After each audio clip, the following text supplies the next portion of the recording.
Perfect. So let's see. That was. So we joined the adventuring group who has been hired by Amira Embershade and her sister, who last night has gone missing. And you think, ooh, where could she have been? So while you originally was hired as muscle to basically secure both of them, it is now also changed to try to find the sister, hopefully alive. Why you joined? That could be different reasons. Maybe you was hoping that if this library of the stars is real, that it may contain some book with interesting information, maybe something that could make you rich, or maybe you just do it for your generosity. But let me just, where is that? But as the night turns to day and you all feel the warmth of the desert, you all go out and sit around, well, what would be a campfire. And let me see. Ah, God damn it. No. God damn it. But, well, Taru, would you be the first to introduce your character? Sure, yeah, my name is Taro. He is a topaz dragonborn. You see amber scales with a tattoo on his shoulder, Yakuza style tattoo, as he has got two butterfly swords on his hips. And you will have seen him by now with his Drake companion that is quite often with him, which looks like a small topaz Chinese dragon, which is just curled up next to him as he approaches the fireplace, and he just sits down yawning after having just woken up. He is from Kiga, which is I assume this is Yes, it is. yeah, so he is from Kiga, but he's clearly a long way from home, and yeah, he just seems to be rubbing his hands together, debating whether or not he should get this fire going, but it seems like it's going to be hot enough.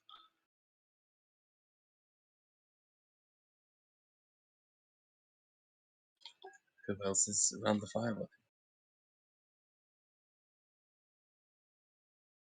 him? Are we giving backstory at this point? No, just, a little introduction so they have an idea of how you look.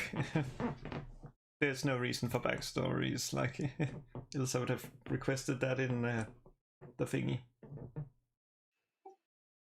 Well, I mean, yeah, I have got a backstory for him. But we'll, I guess, keep that to ourselves. Let it unravel naturally.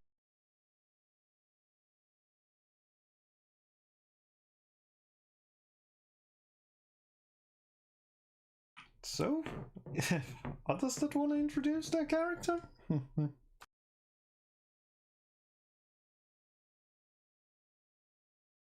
I'll go.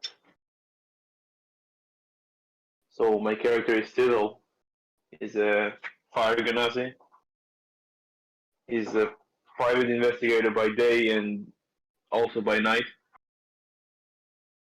He is not originally from Kega, but he usually goes where the investigation takes him, whether it's because somebody pays him well or just because it piqued his interest. He's well in chainmail armor and wielding a shield and a sword because you never know what you could expect when investigating a case. And that's about it. Ashy gray skin, red eyes, and flame like hair. That's about his looks.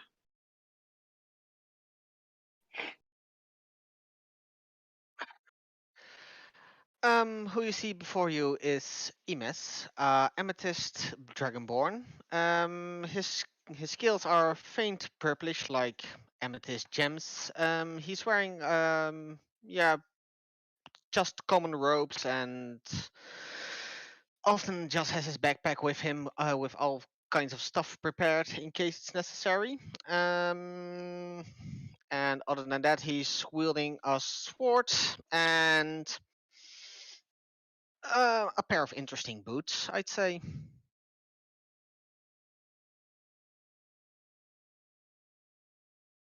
Okay, Kylera, so it's a bit late for a Halloween character, but meh. So she's like quite a young girl. Well, she looks young. She has black hair, wearing a black dress. I mean, what you notice most about her is her like the 6 skeletons following her. I mean, she has there's also a black horse and a skeleton cat whose name is Lucifer. The puns.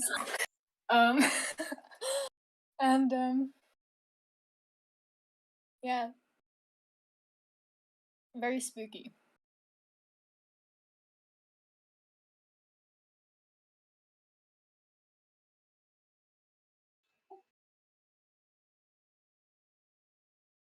I was going to ask what class everyone is, but I think it's actually will be more fun to to keep that I mean, away as for me, well. for me, With you, it's pretty obvious.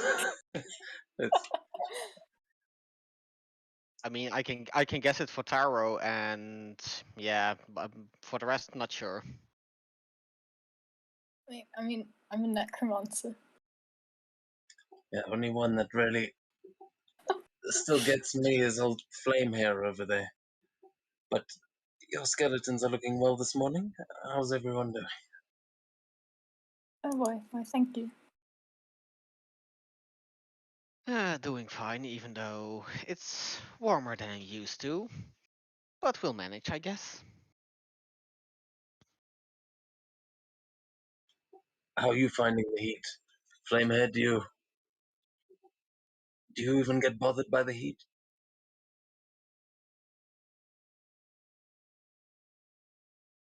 Well, it depends how hot, usually. I do have to drink, you know? It's just a bit weird looking.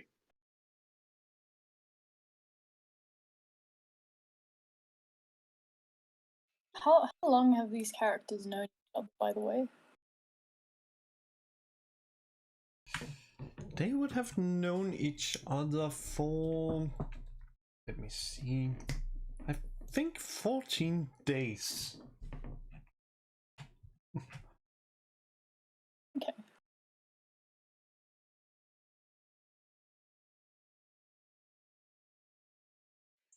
So, what are you all hoping to find in this place, if it even exists? I mean, I feel like we've got a pretty good chance here. Oh, another Dragonborn, and you with the skeletons, I'm sure we'll be able to get through any tomb we come across. But libraries in the desert, I don't know. I've never run across one of those. You know, me neither.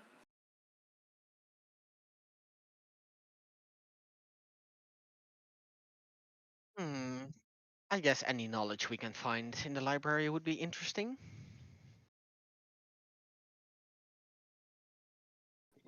I've been honest, just finding it will be good enough for me. But it's been quite some time looking for it, and I don't know, maybe it doesn't really exist. Well, that's what we're here to find out, no? I hope there's more than knowledge. I mean, they did say they were paying us for this, right? If there isn't something shiny down there. Well, knowledge by itself is pretty valuable, so I could get why they'd pay for that, considering it could be long lost knowledge. He rolls his eyes hard, just like, fucking monks. Yeah, you can really go to the market with knowledge, so Exactly. Better Can't buy a pay. drink with a book.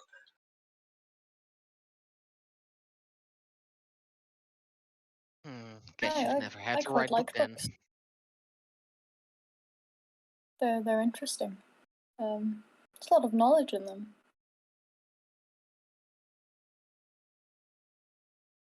So, what, you learned how to get those things from a book? She nods. And so does Frank. Frank nods Yeah, too. he sort of raises his eyes like he was being sarcastic. But, oh, well, maybe there's a book on that teaches me how to get this little shit to stop biting. And he just points at the drake that's curled up next to him, and he just sort of snarls and curls up and is still asleep. Let's see. Jim will snarl back at the Drake.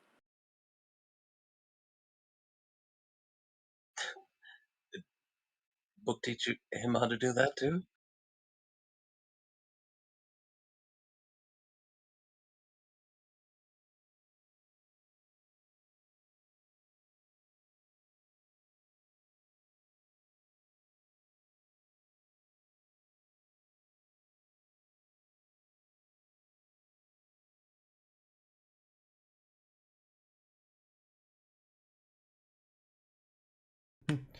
Oh well, seems you have a good day, but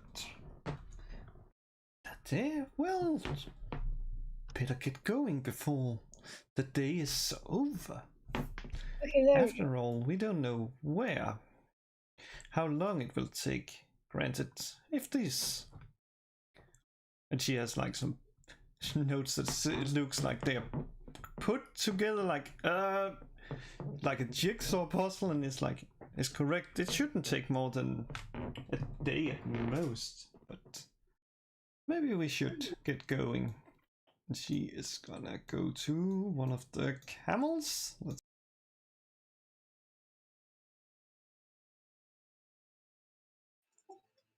Tara will sort of follow behind and say, and what is it that we should be looking out for if this place does exist?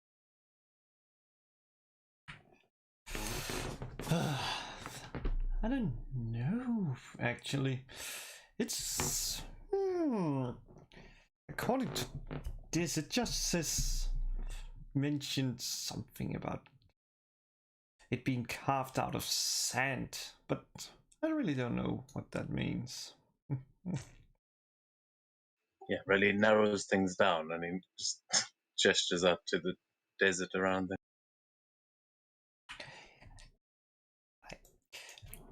It should be carved into a rock, and considering that if this is true, that it really holds knowledge from long ago, then it should most likely look pretty amazing. Oh, I don't know why people hasn't found it yet.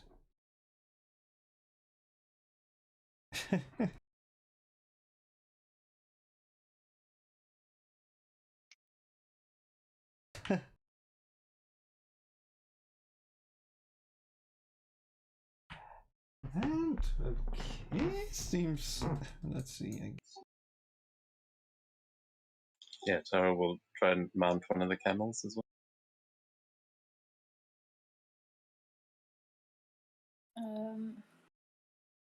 Kalyra will mount her steed in on the skeletons. Like there'll be 3 on each side, and Lucifer will sit in front of her.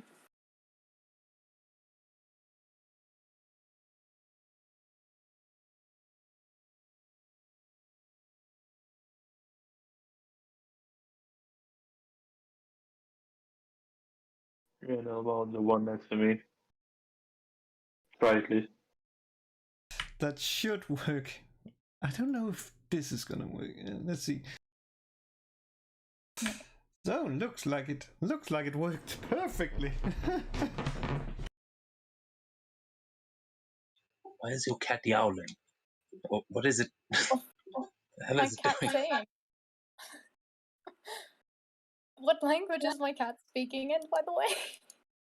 It's speaking in no language since familiars can't speak. But what it basically says is it's mounts the camel. It's the module that does it. It's the camel that keeps making that noise.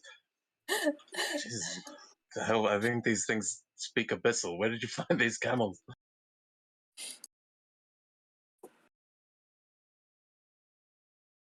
Well, they were found at the market. Goddamn elves probably sold you some demonic camels or something. Oh well. Who's leading the way? Do you guys need me to track again? Yeah, who is gonna lead the group? That's a good question, actually.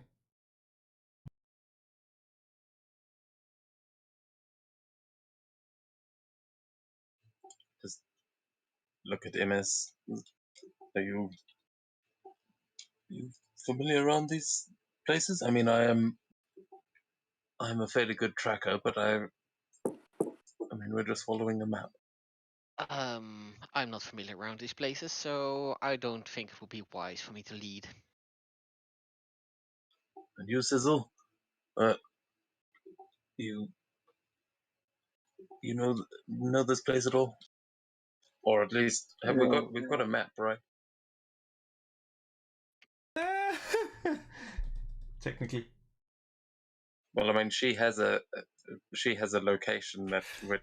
Yeah, she basically has stuff like over the dunes, down into the valley, forward over some hills and stuff like that. Like vague clues to basically be like that, but it's not like go to like 4 degrees. Like it doesn't have the coordinates, but you know what I mean. It's basically just instructions, so it could be any dune. If it's even the dune. But yes, she has a map, technically. It does sound like fair instructions to me. Don't you think, Steve? And Steve nods. Yeah, well, I'll keep a lookout for wherever it is we're heading, but I think we're following you, miss. I don't know, maybe one of you two tough guys better go up alongside. We can walk in pairs. Well, and he turns back and looks at all the skeleton and goes, "You and your little army can walk together." Maybe. That's actually a good question. How do you guys actually plan to, what's called, yeah, like what the formation gonna be like? I think Kylira wants to be at the back because she doesn't trust anyone to walk behind her. Yeah, I would suggest Sizzle go up front with the other one. I want to ride back here with the monk. Got some questions for you. And he just tries to like idle up next. Yeah, I'll move it forward in Good, front of the column. good. So we have the formation, also I think that's like the formation. Maybe not the line, but at least it serves. I mean, we're going over dunes. But as long as we keep this line at least a little bit, let's go. Good. So you ride out into the endless sea of sand. 8 hours passed, and you find yourself in front of a ravine in a rocky area. Amira takes the parchment and reads out in a soft voice past the dune into the darkness. Hidden within a leap of fate is the knowledge of the stars.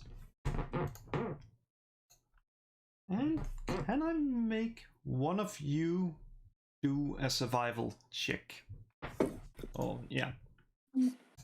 I mean, I'm here to go. I have +4. It's just one of you. Or I can make everybody roll, and then, yeah, that's actually a better one. Yeah, do a group one.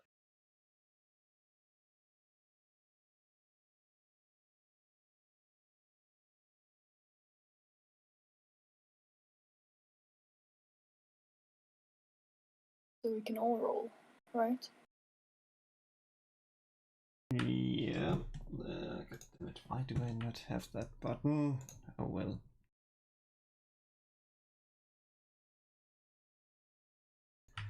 Oh, that is actually pretty amazing. Like, all of you lay very close to each other. In a sense, one could actually say it was 10, 11, 12, and then 13 in a sense. But let me. And what you find is a little single path that seems too almost too narrow to the camels, but you can try to ride down if you want to.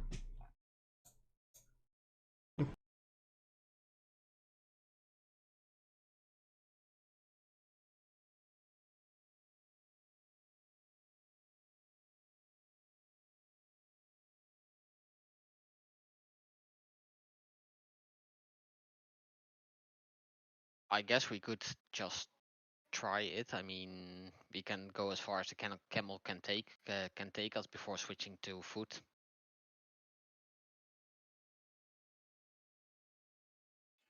I'm seeing Kyra animals and nod and so look to the skeletons and say, "Okay, single file," and they'll just like line up in this like neat line.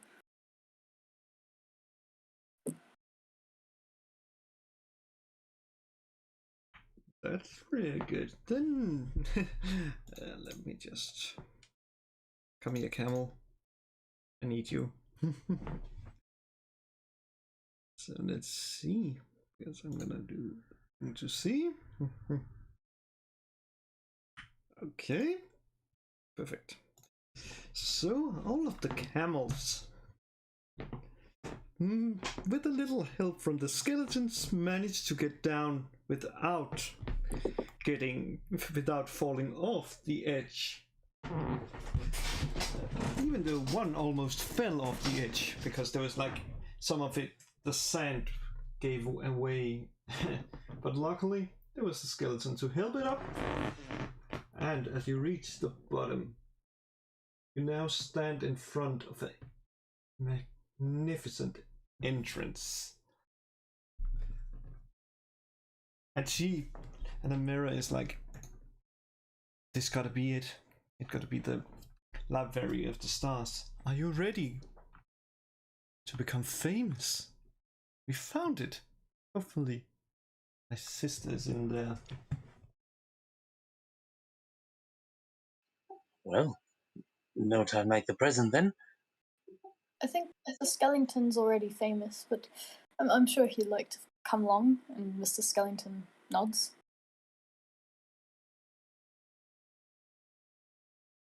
Perfect. Let me just transition us to the new map. And I just realized I forgot to put down the.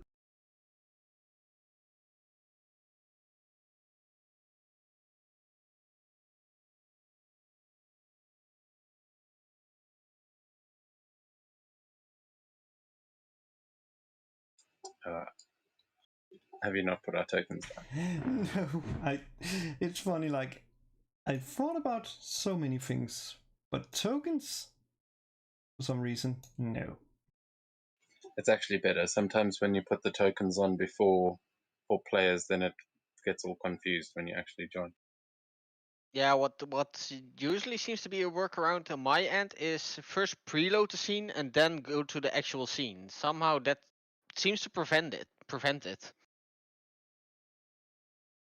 That probably makes sense, actually. That's why the preload. I never really understood what the preloading was for. Well, the preload is pretty useful. For example, if you know you're going to navigate to a big scene, then you can already send that scene to the client. So like you're going to have to prepare that. Because some people don't optimize assets and that sort of stuff. Perfect. Should be them all. Hopefully. And is it supposed to be dark? I don't even. Why does it keep being dark? Probably because you have Oh, it set might the be- scene darkness to very high. Or it might be the fog exploration, actually. Because I just realized if I move, then it reveals it. Yeah, that's fair. I also don't have dark vision, so hold on. I'll produce flame. In that case, I'll make my weapon shine brightly. Oh, nice. Ah, there we go. Oh god, I keep forgetting about the skeleton. They sneak up on you. Catherine shrugs. I'm just kidding. You know me, I don't have any problem with necromancy, and he sort of jokingly blows a kiss, and just a little puff of necromantic energy comes out of his mouth.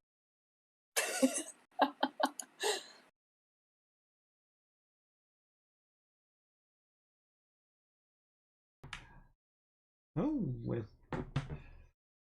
As you enter what seems to be the entrance hall in this library, you immediately realize that everything inside of it is still intact, in pristine condition. There's a distant, musty smell of paper in the air, and it's quite surprising to you all how this ancient library that was lost for centuries could be in such a perfect condition. Amira looks around and is in huge shock at what she witnessed, and she is like, "This, it really exists?" And it's completely exposed that we can see it quite easily when we approach, right? Like it's not. Yes, We yes. didn't have to dig it up, kind of thing. No, no. Yes, which has kind of got me worried. Do you think we're the first ones to actually find this? I mean, I know you've been looking for it a long time, but it doesn't look as old as some of the ruins I've seen, or at least not as ruined. It is quite a shock how no one seems to have found it, and yet it still looks so good. And she opens the door and heads inside. And as she steps inside, you all hear like this echoing voice.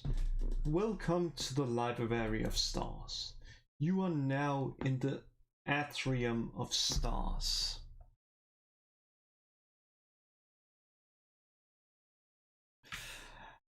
And what you see, at least from what you currently can see, is a huge desk with paper scattered around, and behind it seems to be another door. Then there is, to your left and right, some statues and a lot of books.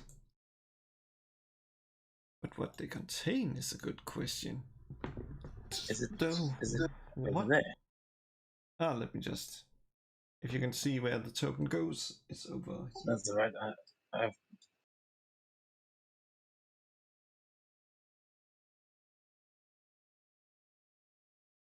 I'll go through the papers on the desk to see if there's anything that catches my eye. Sure, you can roll a investigation check.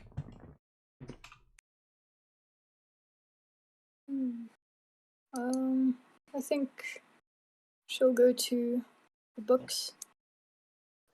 The Take a look at them. left or right? Let's go right. I mean, Yeah, I'll go to the books on the left side. Good. Well, the investigation check reveals a paper where, funny enough, your name is written on it. Emma's.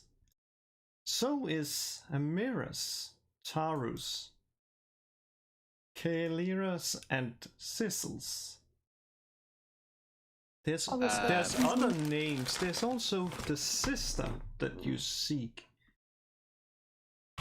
Her name is also in it. And there's also another name, funny enough. Anaki. Though it's pretty far up. So sus. yeah.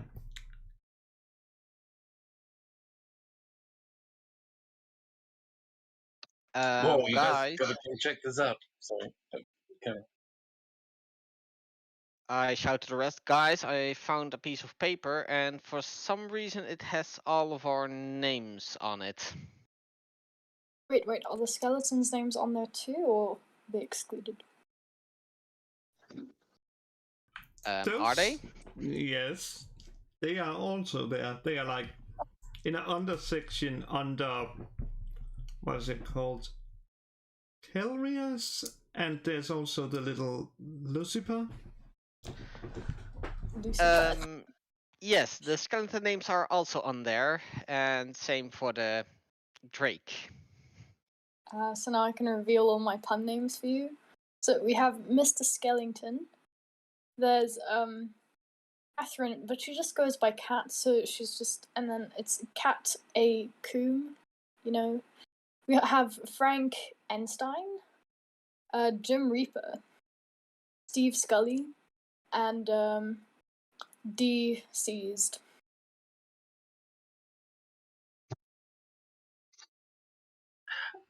They really knew all of them? This is some weird kind of Destiny shenanigans by my count. I mean, look at this. Does that look like a gemstone to you? What the hell kind of armor is this even? And he's busy trying to have a look at that suit of armor. Now kind of looking a bit nervous after hearing that our names are on that page. Well, from what you can see, it just looks like to be some, what is called the decoration armor. It doesn't look to be anything inside of it, or anything, as I presume you touch it. I was looking up at it, and then he tries to get a closer look at the gem in the middle, so he'll climb up onto it if he needs to.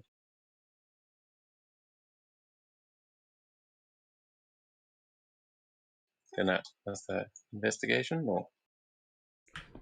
Sure, just you can try. Let's see, history. Do history.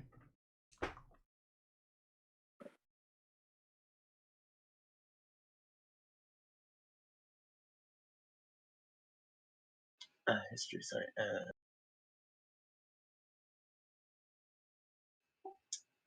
What?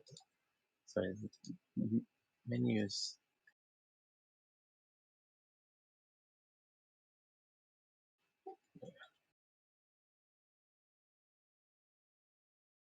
Yeah, 9. Well, from what you can see, it could be anything. It looks like a topaz, so it's most likely a topaz.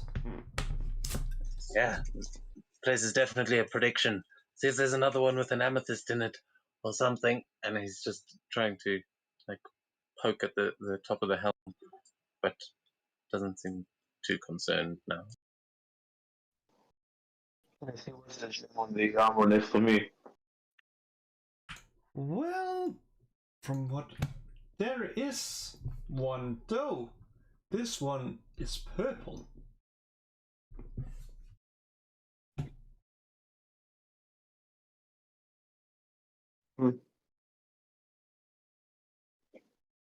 I check the other side. Yeah, there's a purple gem here.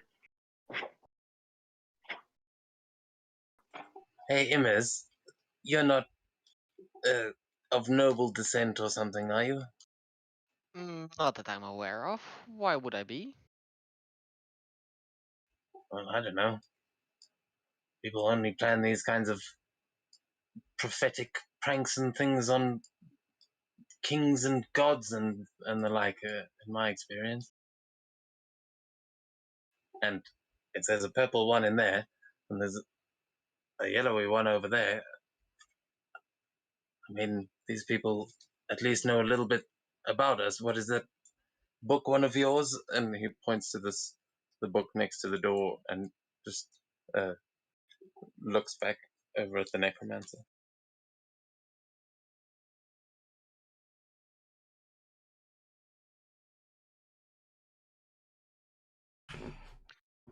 Well, it's funny you read that.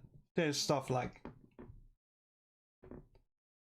it is like Sadio, creature of legend or myth. That's what's written on the book. As he looks over at it, his jaw just drops, and he goes, "Oh shit! Oh, real shit! Inna's come and take a look." He just slowly approaches it. Fine. I'll come check it out. What's so concerning? You know who Sadior is, right? Just points at the book and then nervously back at you. Hmm. Would I know something about Sariel? I don't know if you know anything about the Sariel, but Sadio, I'd say you could do a history check with advantage. Yeah, I was about to say, you got to have advantage on that.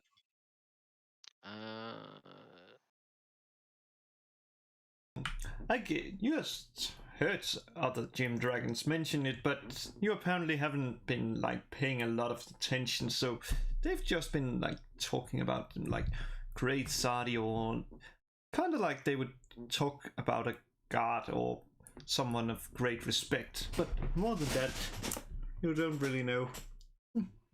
I mean, Taro just scowls, and as he sees the monk trying to figure this out. I mean, the great Ruby, you've never. I look at him with a face like, "What the hell are you talking about?" Well, nice to see everyone gets history lessons about their origins. Thought you were all into the dragons, and I mean, aren't you like a dragon monk? I try to get a knowledge where I can, but I can't know everything. Well, look, I'm no historian, but I tell you what, maybe you teach me some of those fancy moves of yours, and I'll teach you about our people's heritage, huh? I could also read that book, I guess. That's true. You did come for knowledge, and yeah, go ahead. Where did that necromancer go, though? She hasn't. Her skeletons haven't eaten her, have they? She's like looking at books, and she looks kind of sad that no one appreciated the skeleton names. And the skeletons is like just holding their hands up. And like, but you're looking at books. Do you seek anything in what's called specific, or just what is it called? Just at random, like going over the titles and hoping to find something maybe interesting. She's just browsing in general. She's not looking for anything in particular. Then could you do just an investigation check? For some reason, it's not ruling on Foundry, but on D&D Beyond, that's a 28. I can tell you why, because I forgot again. Because for some reason it doesn't remind me to enable that. But what you said a 28? Yes. Well, let's see where you are. Oh, good. You find stuff like something like Nightmare Before Halloween and stuff like that, and there's like something called the Sea Files. Then there's something from some author that is like reborn creatures and stuff like that. Nice. She'll pocket a few of them and read them later. Good. And Sissel, what about you? Nothing very specific, to be honest. Just mainly waiting for everyone else to finish before I can open the door in the middle, or just try to open it. I'll take the book. That's fine.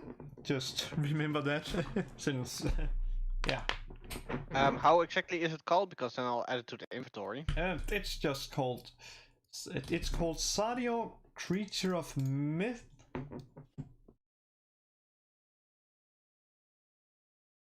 Because people don't think Sadio exists.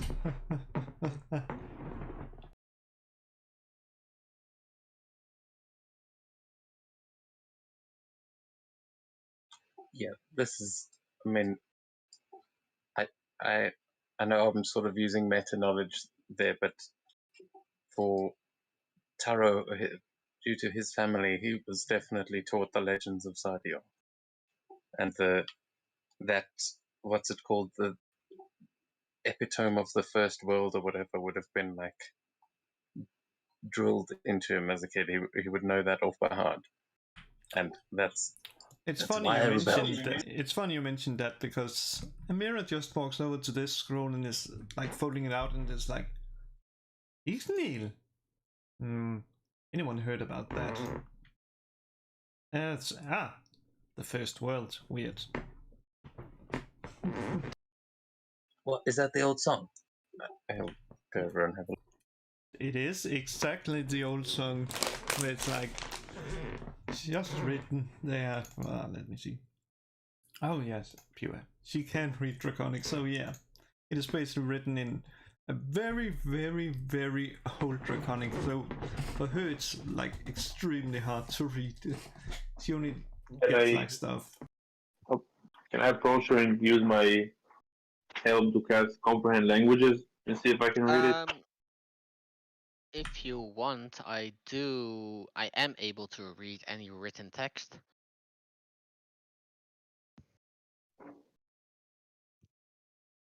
Well, good for you, Shiny. Yeah, I mean, if you guys can read it, I speak Draconic, but this is definitely the old tongue. And he just starts sort of mouthing out the words, like trying to read it himself, but without any magic abilities. Just I'll try to read it. Yeah, both of us will.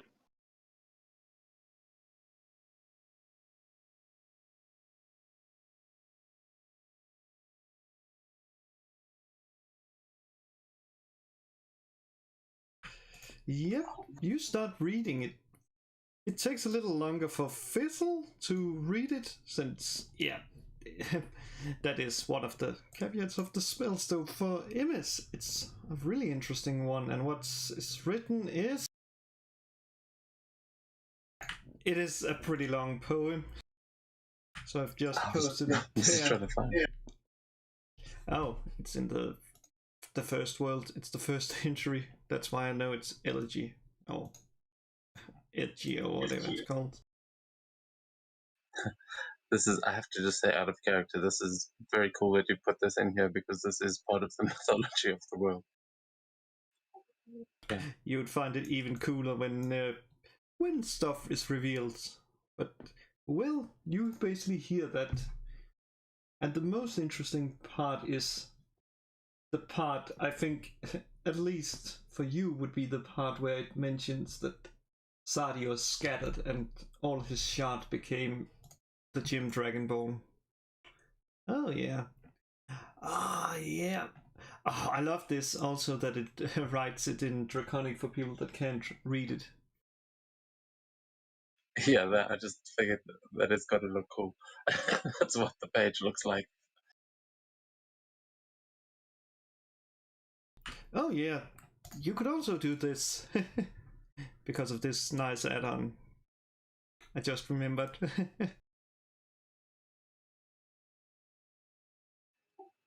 Yeah, this is a poem that they used to tell us as children. I mean, that's how the this entire world was formed, supposedly. But I mean, that's one of the most ancient stories there is. I mean, I think it is the most ancient story of dragons breathing in the first world. You don't think this is an actual like temple of? And he just turns around and looks down at the what is on the floor, the sort of design on the floor, and he's just trying to figure out where the hell they could possibly be. Well, if you want, you can give me, yeah, let's say nature with, I would say half advantage, which basically means you just roll 2 dice, then we take the what's called the highest one of them. That's advantage. Yeah. Oh yeah. Let's see. So it's 13. it's Then we 13. so it's 16. We just say that it's 16. So what you will see is what would be considered a proto dragon. It's basically what, like, outside of Tiamat and Bahamut and maybe Sadio, no one has seen a proto dragon before, because all of them is, if they even existed, because there has been myths of them, even amongst dragons. Well, they would have been killed when the first world was destroyed.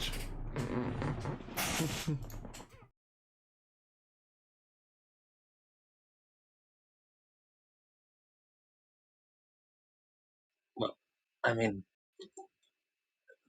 the story according to my father, and I mean, he had to scroll similar to this in his hoard, but the way I heard it was that they were all destroyed, and then they came back in order to defend something that had escaped from the hells, and that's where our society came from. But I mean, if this is what we think it is, who did you say told you about this library? He just looks at this woman. Well, me and my sister, we've been looking all over because we were pretty sure that it existed, so we read through a lot of tomes, and what while many was like, yeah, this is just not important, we was like, there gotta be something. So we looked over all of the references on different parts, and while some of it was useless, there was actually something that put together, and she holds up this parchment that is like just a lot of scribbles and stuff that seems to have been like, oh yeah, written on one paper, then put it there, and it's like, well, it all led us to here. Ooh, I can't say, but this is amazing. Just imagine what else could be if this is really Sadio or whatever you called it. Then just imagine what she like rushes over and grabs one book, like, and with that there comes like 2 statues alive. The one you were basically looking at, and it's like, oh yeah. And since there is a creature within, they basically turns to it and is basically initiating combat with you.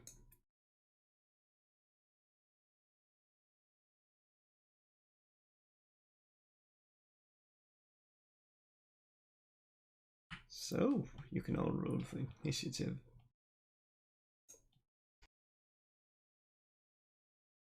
Can we also?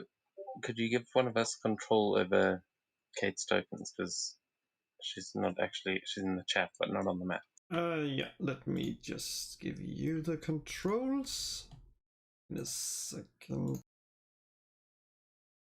then I'm changing to necromancy dice.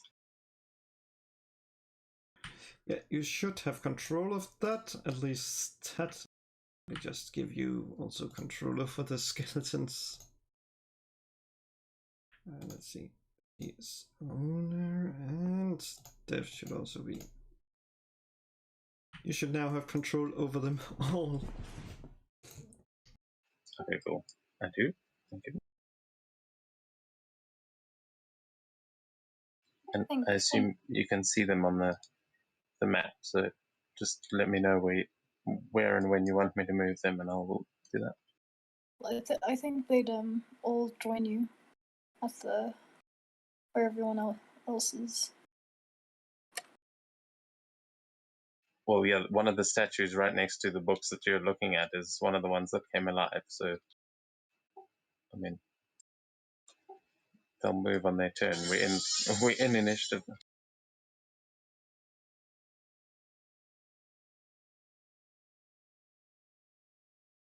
Oh, Jim Reaper. It's terrible. Nat 1 on initiative.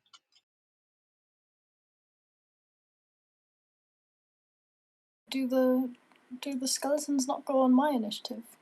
Ah, god damn it, I knew there was a reason why I didn't add them. Just remove them so I don't have to look at those. I knew there was a mistake. Oh, what was that nat one? It was one of them, because I forgot. Yeah, it was Jim Reaper, so just remember that's your most useless. Of course, I can Jim. The names. Let me just check. Yes, all should be here, and Scully, get out of this initiative.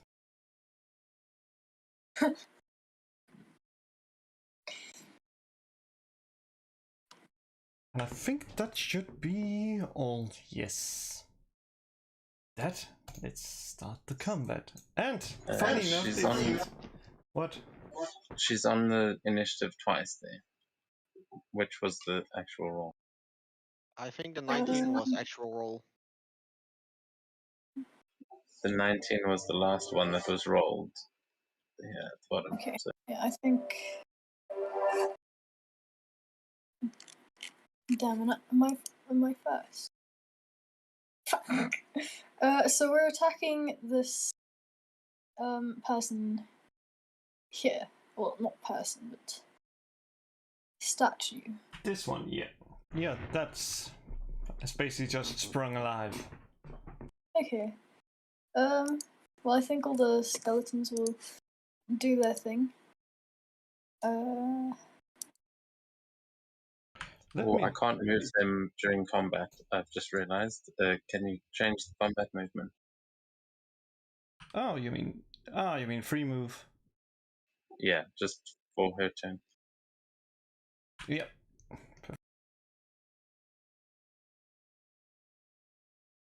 No.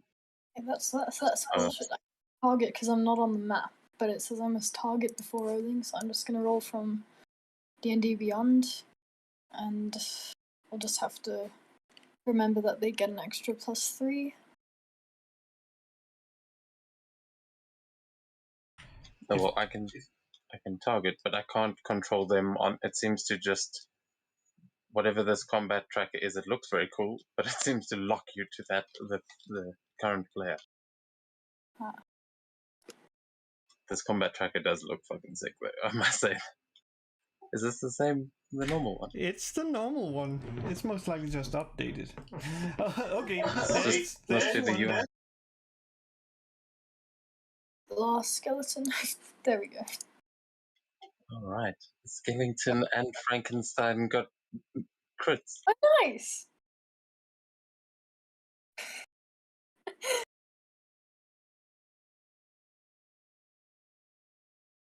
Okay, and also keep in mind that they get an extra +3, so I don't think the 8 will hit, but if the others don't hit, there is an extra +3 to them. I can from tell you that the only one that doesn't hit is Deceased and Steve. But hey, it's Steve, so you know he's gonna survive. Does 18? Wait, no. If 17 hits, they do get an extra +3, so DCs would get 18. It's not to hit; it's only the damage dice. That's how it works. Oh, what? Huh? Oh, The no. top one, the top one is the to Oh, hit, it and the one does. below it Oh. is. Hmm? Okay, so we Oh, got yeah. 4 times 3. An So iPhone, it would be about Seven. 24 damage towards it, as far as I can see. Let me add up. 9, 15, 19.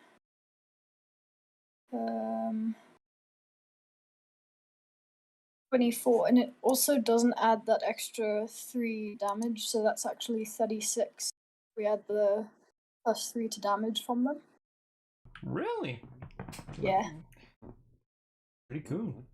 Is that based on the calculation? Yes. And I think she will use a Toll of the Dead cantrip on it. Needs to make a wisdom save. Oh yeah, let's see if it can make. Let's see if it can make the wisdom save. It doesn't really matter. It's not that wise. But I'm pretty sure it made it. Yes, it made it. I'm just gonna. Yep. Nice. So it failed with a 14. Wait, no. No. It actually it succeeded with the. Why did I? Okay.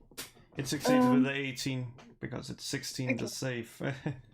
In that case, That would be your turn, wouldn't it? then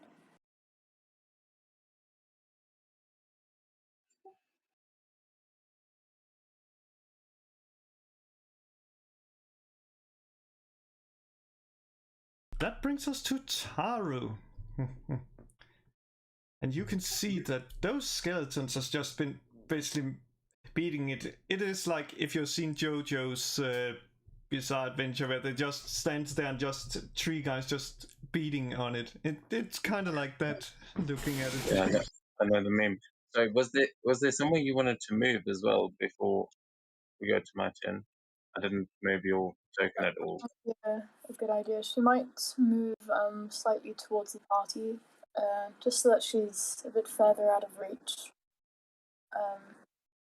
from the library guardian.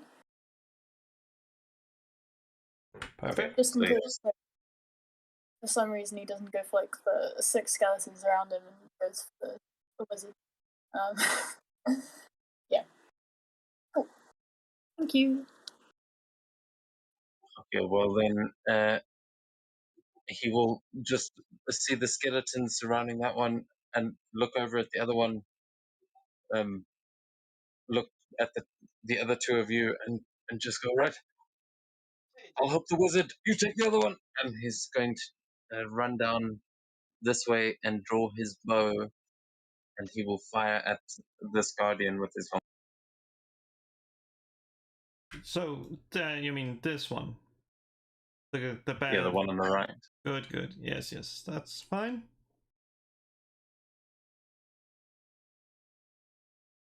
And it misses, but I think you have 2 attacks as a ranger, don't you? Yeah, I'm still gonna have to get used to this character. So, but he will fire.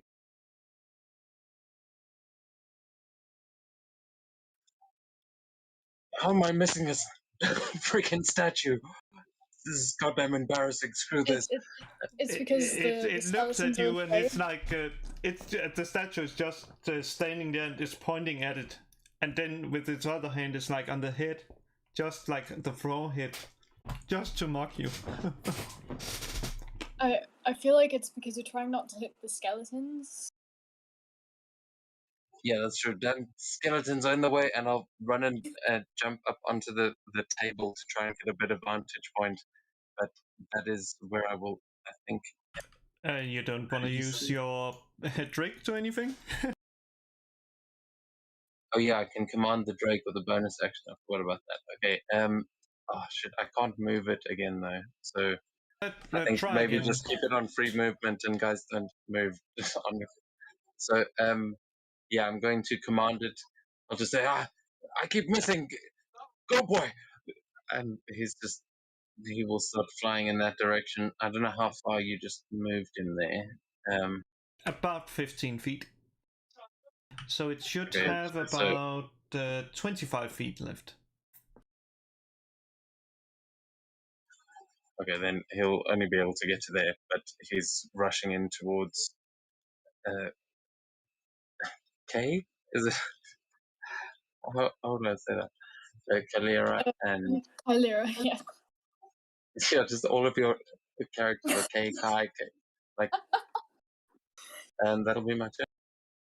And that brings us to Amira, who is like, nope, and just gonna use her, what's it called? Her action to just, no, you know what? She's gonna move there. Just, she basically like trying to hide there, though.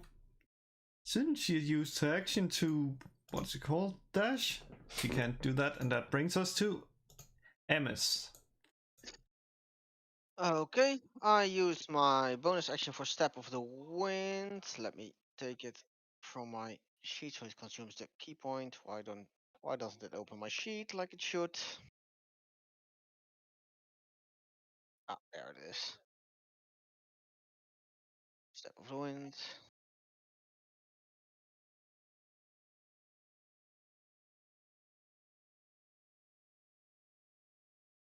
I'm going to make that. Yes, I'm going to make that. Oh, wait, I'm that one.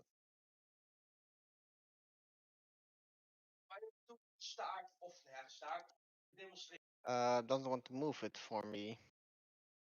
That's because you have most likely the ruler selected. You can press Control to do the Yeah, ruling. I used the control and the space, but it doesn't properly move it like it should. Oh, there it is. It Maybe just delay. delayed. So you get up to the library garden.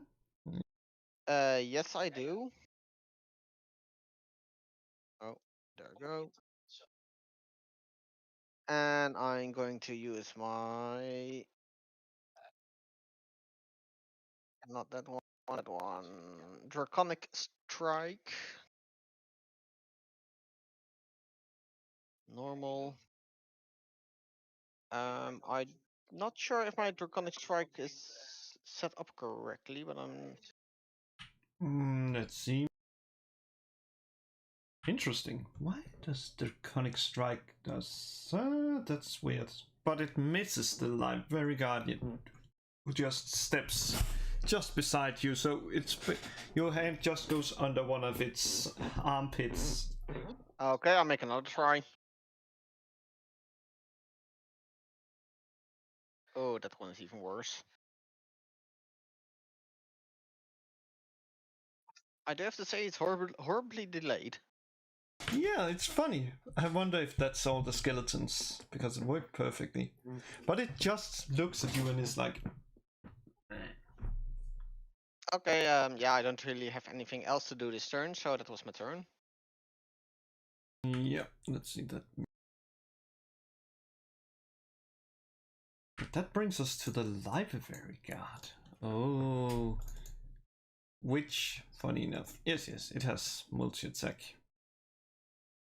Well, glad you got those names. Got to actually say those names before they start dying.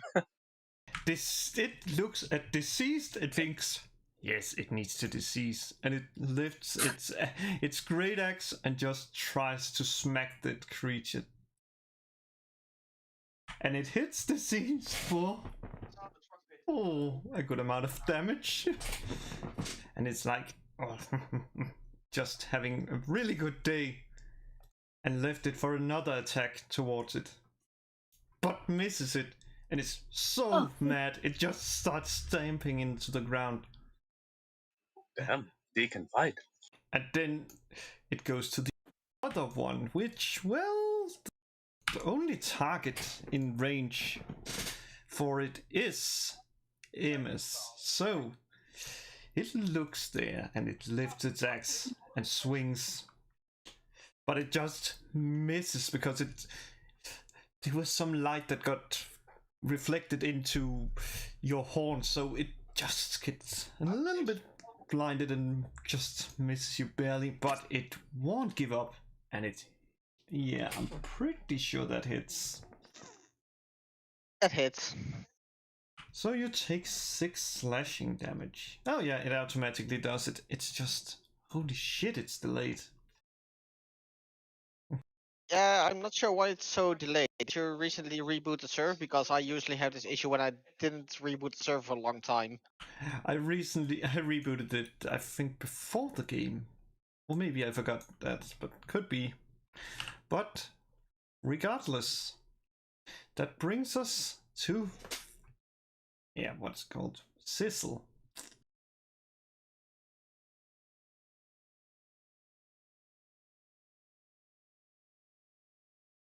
How close can I get to it without dashing? Let's see. How much is your movement speed? Oh, that's 30. So let's see. Not the one, the one to the left. You can't get too high. The only one you can get close to would be the one the skeletons are. The other one not necessarily melee range, just as close as I can get to the left one. The left one, let's see. If we just say that, yeah. Then you can get, let me see, around here. Which means that you have about 50 feet of distance to hit it. Yeah, if you move down one more, you probably have a line of sight, and you see it from He should be able to see it. I just checked with his token. Oh yeah, you're right. Not bad. Yeah, I'll just cast Firebolt at him, and because I'm an Eldritch Knight, I'll throw my my hand axe like simultaneously, so it looks like I'm throwing a fiery axe. Well, you can roll roll the fire. Yeah, separately for each one of them. Wait a second. Eldritch Knights can do. Looks like it. Eldritch Knights can do 2 actions in a turn. No, I can make a weapon attack as a bonus action if I cast a cantrip. Oh, perfect. Then just roll the thingy. That's the Firebolt. 23 to hit, and the axe is disadvantage.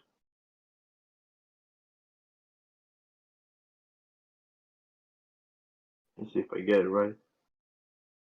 And axe.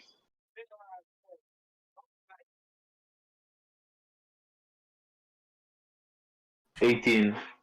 That hits. And it's So I just toss the axe, the fire axe at him, and it just hits him straight in the chest. I don't know if he's resistant or immune to fire, but nope. They both hit. Nope, he's not. I checked while you rolled because I was like, is he immune? I don't recall. And you just hit him, and it's like, it doesn't look really happy, but it actually can it even. Yeah, it actually knows where it came from. So it's not really happy. And I guess that would bring us to... Yeah, that's okay.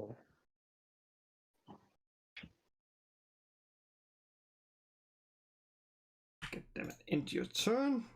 Okay, I have gotten hold of the gaming computer because my dad has decided to go to bed. So now I'll be able to see the maps and control tokens. That's good. And it's funny, it's perfect time because it's your turn now. Oh. Yes, next round, maybe. That's what you want. So, I think that they're all gonna attack again. We just... Thunder's just loading in.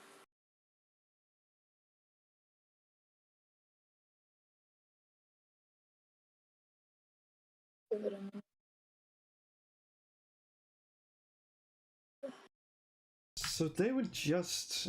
Okay, well, you can roll with them. They should have it.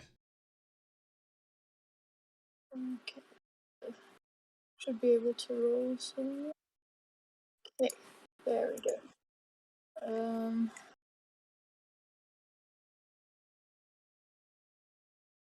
Why is it not rolling on this one? Let's just these things again. Did you remember to target? It won't roll unless you target a creature. It's just reloading itself again.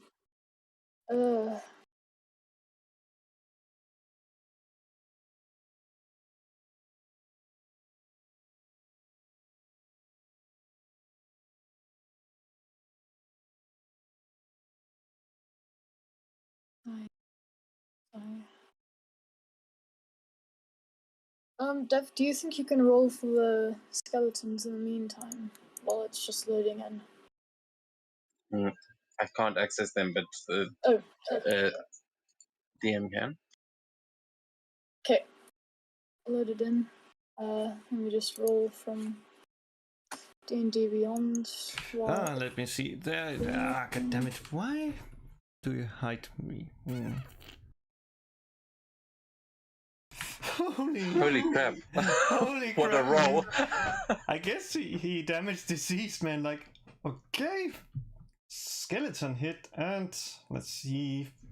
Yes, Steve have finally gotten around to hit. Did you all see the D6 land between the two D20s? Potentially. What happened? The D6 landed balanced. It was a cocked dice because it landed between two of the D20s you rolled. If that ever happened in real life, the whole table would lose their minds. Oh. Yeah, there's I think only two of them will hit. Yeah, there's one missing. I'm actually trying to find out. Oh, that's Scully. DC's Gem Reaper. No, wait, Scully is the. Where is it? Or is it Frank? Oh well, doesn't really matter. They all that doesn't hit. So, but still, they beat it, and it takes 18. Yes. Yeah, I calculated it while they rolled, and it looks. Do a Toll of the Dead again. Needs to make a Wisdom save. Yeah, if you can let me. Come on. How does your Toll the Dead not affect your skeleton? It's not an AoE, it's a single target. Oh. Yeah. It's a cantrip. If it was AoE, that would be way too overpowered for a cantrip. Yeah, but it's a bell sound. I just assumed it was like creatures that can hear it or something. You point at one creature and see. It's just one target. Yeah, I think I'm mixing it up with the cleric ability. Yeah, probably with destroy undead, turn undead. Yeah, turn undead. Yeah, turn undead. Well, it works, and the creature just basically just falls to the ground, and the helm is like falling out, so you can see there's nothing inside. It is dead, and your turn is over. Nice. The DCs gives a thumbs up to be like, no, I'm alright. Except DCs can't talk, so it's just thumbs up. And that brings us to Taro. I just nod and I say, nice one. And I run to the other side of the table and I will see if this bow is ever going to do me any good.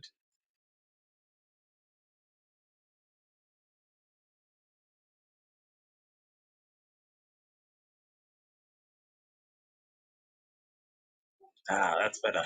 Yeah, it hits perfectly. It hits. Can I? Oh, wait. I just want to see. I think my Drake can. Oh, you mean the infusion thing? Yes, it has an infusion. Okay, yeah, so it's not. It's only when it's within 30 feet, so it's not going to be able to on this one. But I will say, with my bonus action, I'll say, "Go on, boy, dash, get over there. I need fire." And he will use his action to dash over there. I think he's only got 30 feet, but He got 40 feet, so he can actually dash about here. I think, yeah. Yeah. Or wherever you want. yeah, that's cool. He's just dashing it, and then I'll take another shot. Perfect.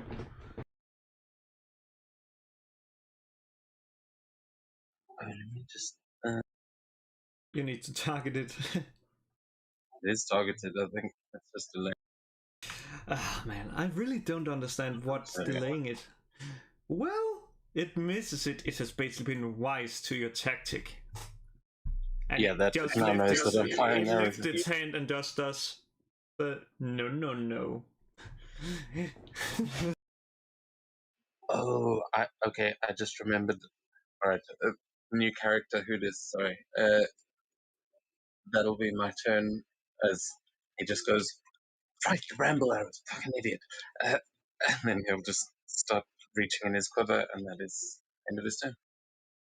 Yeah, and that brings us to a mirror who just rushes towards this door and it's like ripping into it, and it's apparently locked, and she looks really desperate, and it's like, come on. And that brings us to Emma's turn. I make another few attempts. Draconic Strike.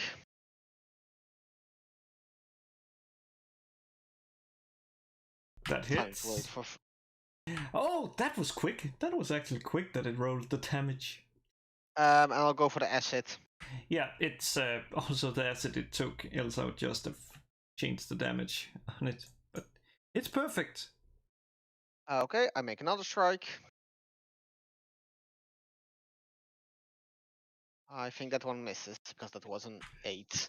That misses, but the first one you just like in the side just punches there and starts like burning into it, and it's like it really doesn't look like it enjoys it. And that will bring us to the and I think that's everything unless you you have bonus action. Yeah, I have bonus action. I still need to get used to monk because I never actually played a monk. Oh, they have flurry of blows, or they have the dodge action and thing and stuff like that. Depending Yeah, on what you are. I'll probably go for flurry of blows. I just need to see how it exactly worked. Yeah, that's a good question. I don't even know how it works. Immediately after you take an attack action, you can spend 1 key point to make 2 unarmed strikes as a bonus action. Yeah, I just don't so know. long as you've attacked. Yeah, I just don't know how it works on T&D Beyond. That's what I meant.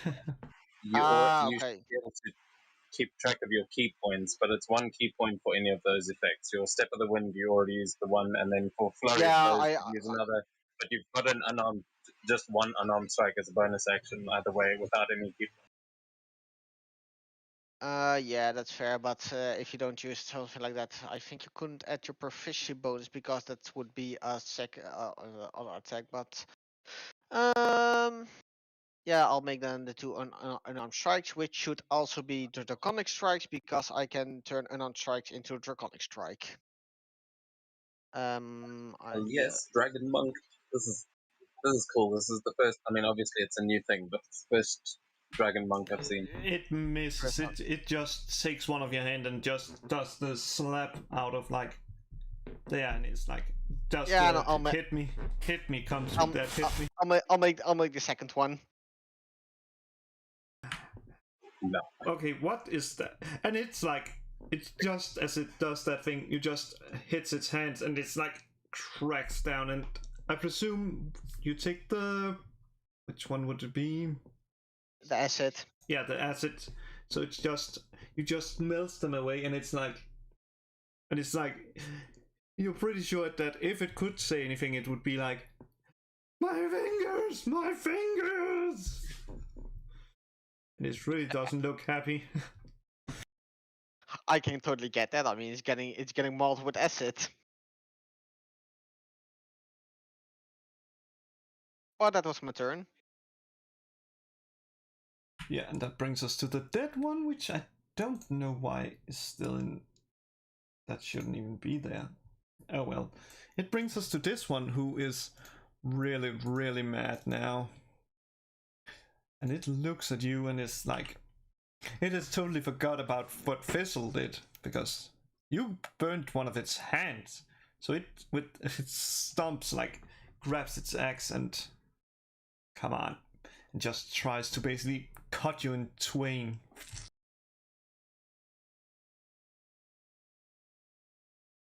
And I'm pretty sure that hits.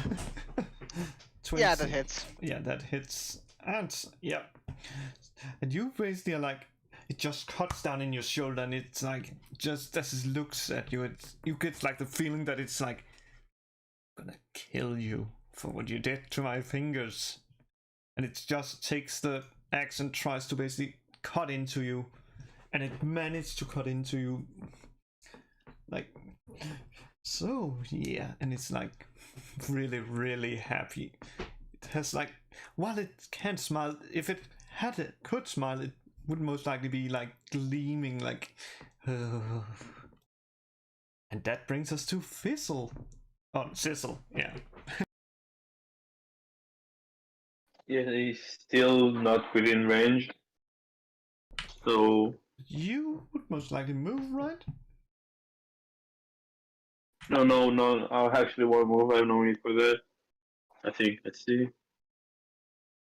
Yeah, I'm good. So, If- so you're just gonna stay there and take the disadvantage on the axe for. No, I'm doing nothing else. If Image is still focusing on the giant statue, you'll just see the hand axe I threw earlier disappear. Just reappear on my belt. That's the It's one of my action. bonded weapons. It's a bonus action. Okay, it's a bonus action, and it looks like it looks starting looking around. And then I cast Scorching Ray. Holy. Just yell, Image, get down! And I Roll cast for the Scorching Ray beams. at it.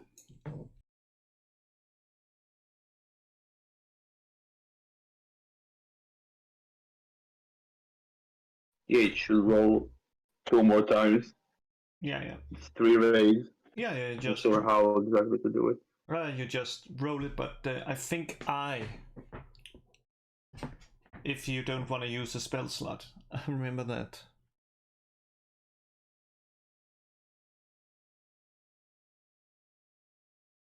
And that's why I prefer the D&D Beyond, but okay, it doesn't. Well, doesn't really matter since I can just reset your spell slots if need be.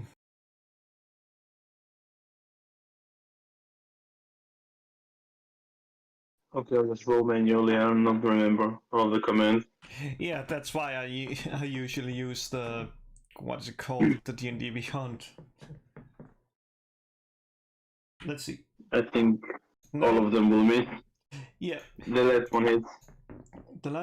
the last one hits, yes, and you can roll the damage.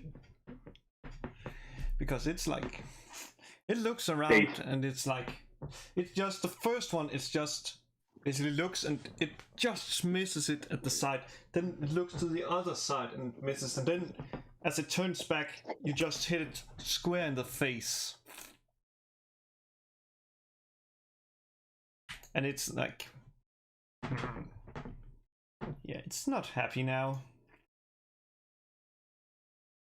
Yep, and I will be, and that will bring us to the third round. Holy, that's a long time since I think we have done that. So that would be Kate now. How bloody is this dude looking? Oh, now I understand why you didn't. This one, he looks, well, he has some acid marks on his side. His helm is burned, and he looks really, really. Actually, could you even? Yeah. Could you even see that? But let's just say he doesn't look too well. Okay. In that case, Yeah, she'll sort of like step into line of sight and do a Toll of the Dead on him.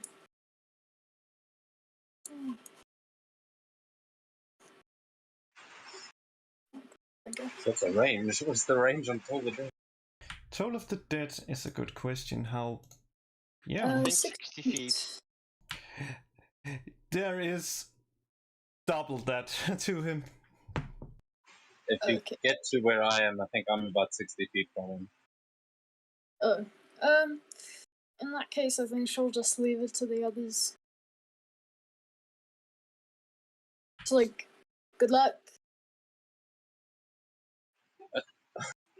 Bring your bloody army of skeletons here.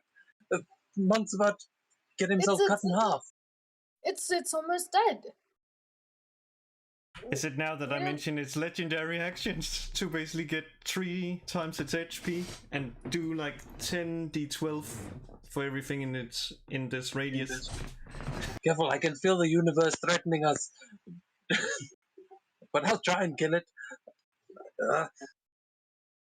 Let's see if she has anything with more range. Oh, she has Chill Touch, which is 120 feet. Yeah, it's No, not a it's a touch spell, chill which touch. chill. Let me see. Is that what type of damage is that?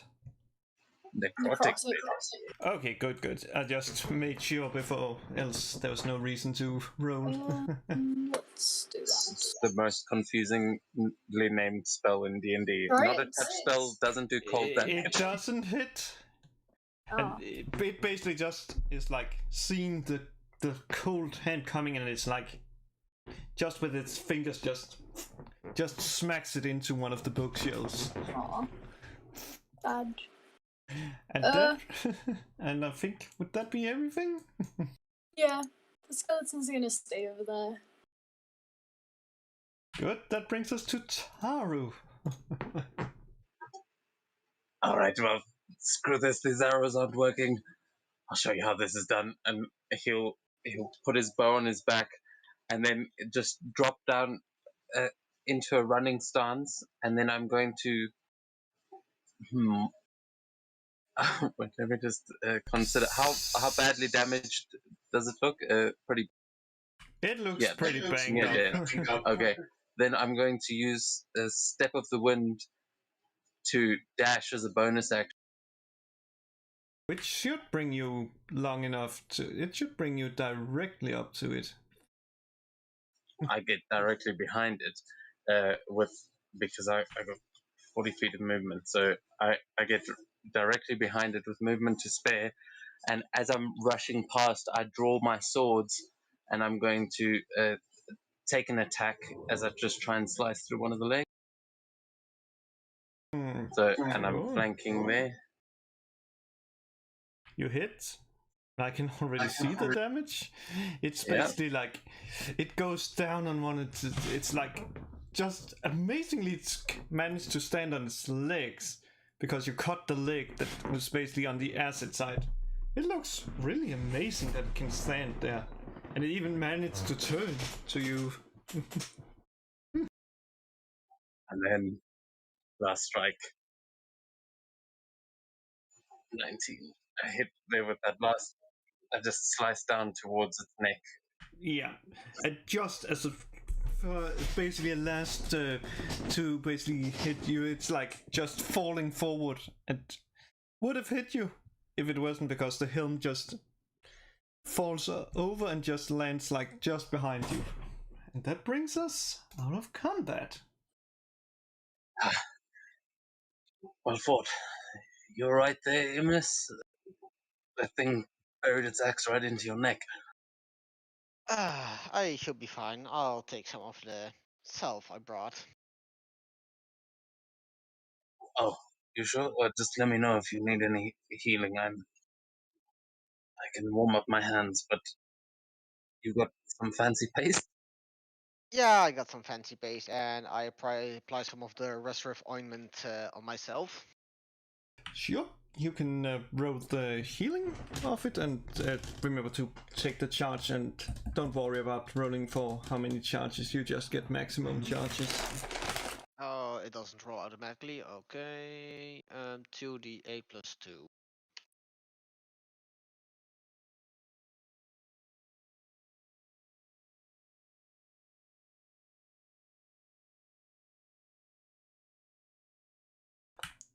So you heal for 15 damage. Well, that's pretty good.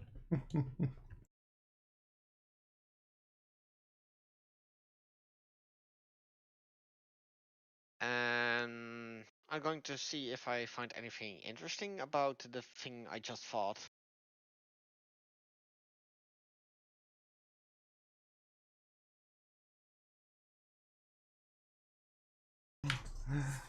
Oh. Well, you can do an investigation check.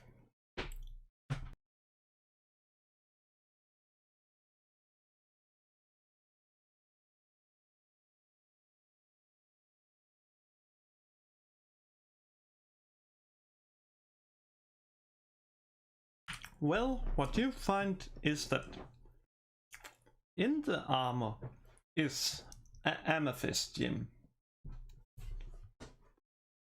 Or at least that's what it looks like. It's purple. Okay, I'll try take the gem. Sure. You take it.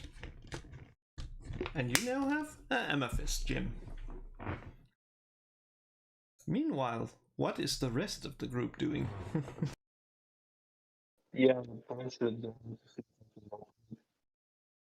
if not, if there is anything special about it. Well, I would say you can do an investigation on it. Or a perception, depending on what you prefer. 24 investigation. Well, what you can see is that the reason why it doesn't open is because there is apparently no what is it called, door handles, and also there seems to be some small like holes where you can put something in.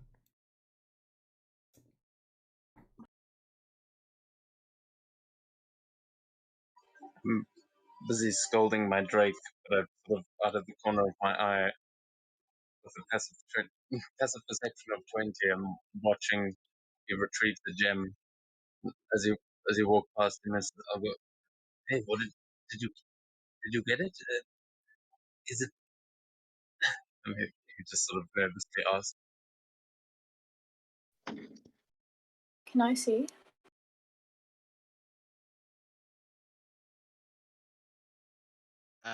I hold a gem in my hand. I found this one. Yeah, while they're looking, can I go to the body of the other one to see if I find anything? You mean Just a hunt. Sure, you can go The there. other statue. Yeah, you can. And I would say you could roll an investigation, but that's pointless since what you find is basically just a piece of armor with a helm. It's nothing really interesting. Just looks like any armor you could just find in a shop. Some may be interested in Okay. this potentially if there was like collecting armor, but it has been pretty dented and damaged by the skeleton, so yeah. Yeah, just go back to the group. Okay. Perfect. And did you find the other one? That'll be the best one.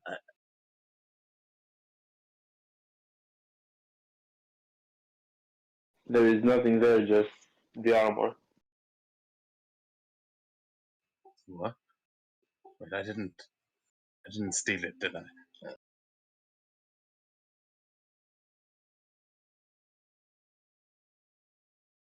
I checked my pockets to make sure that I didn't, when I went up and looked at it, my, what's it called? The condition where you just steal random things. Oh, kleptomaniac. Yeah, yeah. But that my kleptomania didn't kick in and I took the topaz gem.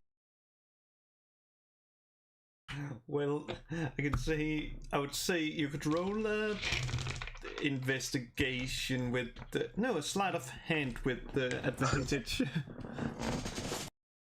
Roll an investigation on that gem. That MS? yes. Yeah, you can roll the investigation then.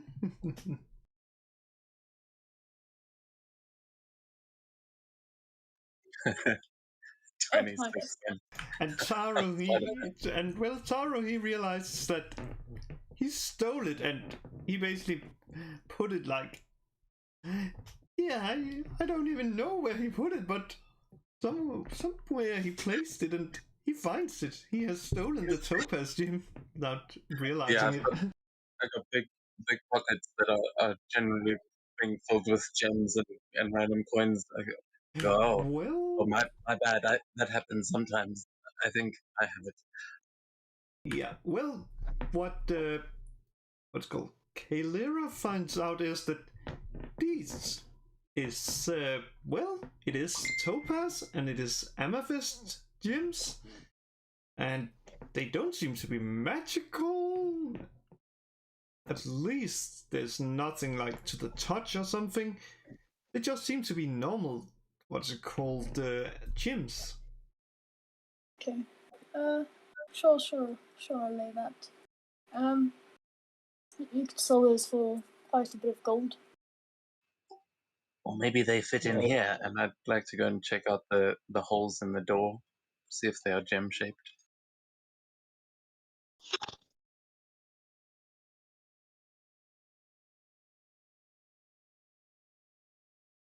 Well, I would say since did Cecil relay the thing about that to you, or that because yeah. Well, from what you can see at least, is that it could be. You're not sure that they can like stay there, but who knows? Maybe.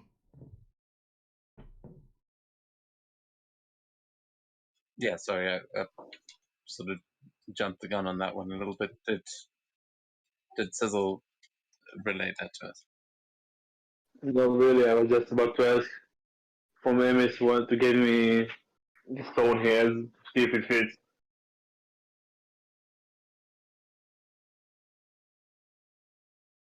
Sorry, the what again?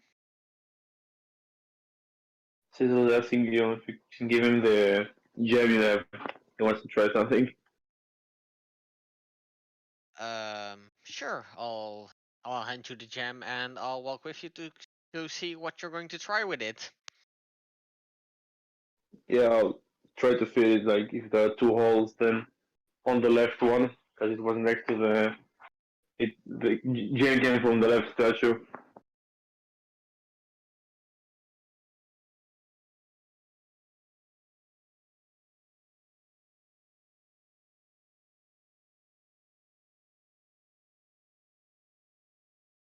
Has anything happened?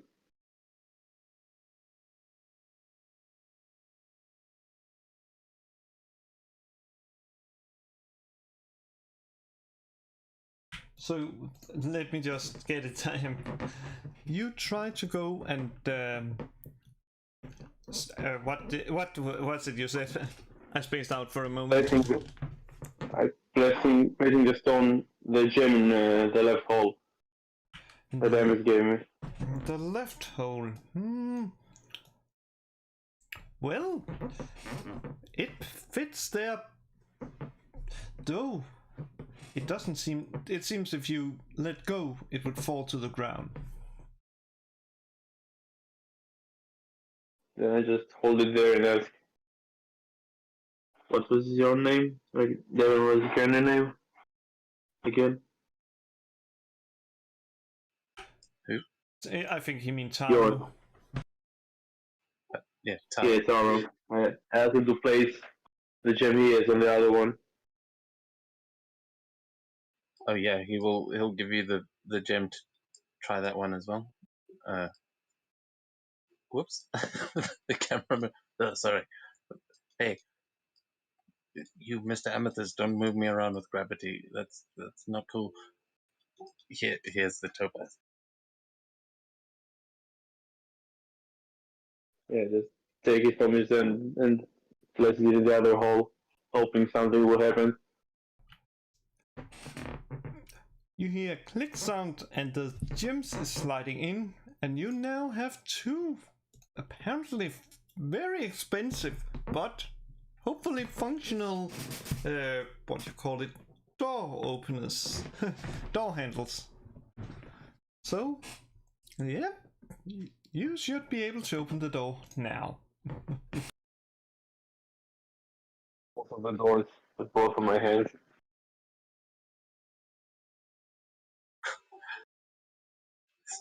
Just picturing the animation from like Dark Souls. You mean the what's called the fog gates?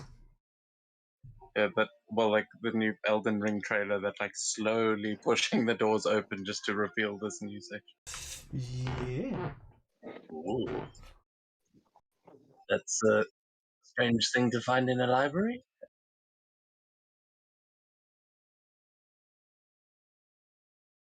That's putting it mildly.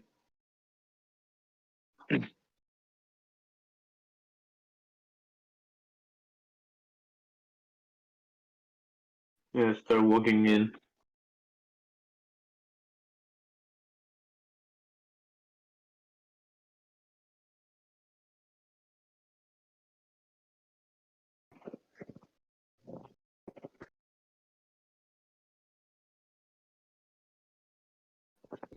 Okay, so you walk in.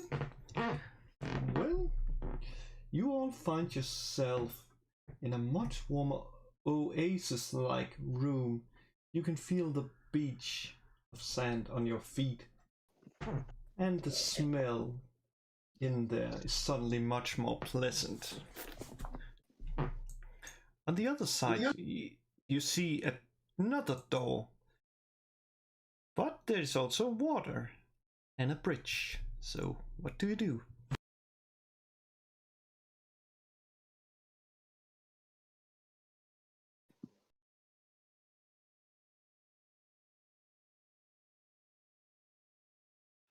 Oh, I think that's a lovely idea. Yeah, Taro's just looking around. He sort of goes to the edge of the water and just tries to run his hand through it as the Drake goes and climbs up on one of those rocks. Just kills himself around. Like a nice spot to sit and catch our breath. And Everyone doing okay after that battle out there?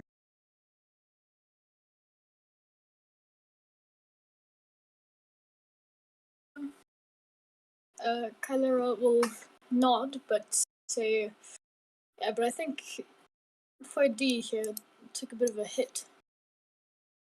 Not looking too great. Sorry, D. D shrugs, as if to say like, yeah, no, you're right. I don't look too great. Yeah. And as Taro touches the water, suddenly basically what is it called? Something comes up from the water and is biting into that hand. And it holds fat, and that reveals that a shark apparently is living in the water. And it is really, really liking your hand. No, give it back. And yeah, Taro's going to use his reaction to Push it away. He's going to use Gift of the Gem Dragon, and it needs to make a strength saving throw or be pushed back 10 feet as he just tries to like open his hand in its mouth and just push its jaws away from his arm and push the whole beast back off of his arm without taking his arm with it. Well, isn't there a button that's asked you for that? I think it should do. Let me try. Oh, sorry, D&D Beyond, right? No, not the. I was not looking the. at. Oh yeah. No, I was. There we go. It rolled on D&D Beyond. Yeah. It's just it should like. Yeah, I didn't instead- target, so you'll just have. Yeah. But I'm just gonna see. God damn it! Why does? Where is you? Here it I'll is. roll it again. There's No, it's fine. I'm just gonna roll and see what the shark says. Well, the shark is not letting go of that hand. That is delicious. It is really, really delicious. Let me just. Is it half damage if it succeeds? checking. Let's see, on succeed, On a it takes successful half. says half damage, yeah, and isn't pushed. Yeah, so it will just feel this like explosion in its mouth. And it's like. It feels like my hand is one of those boba tea balls, you know.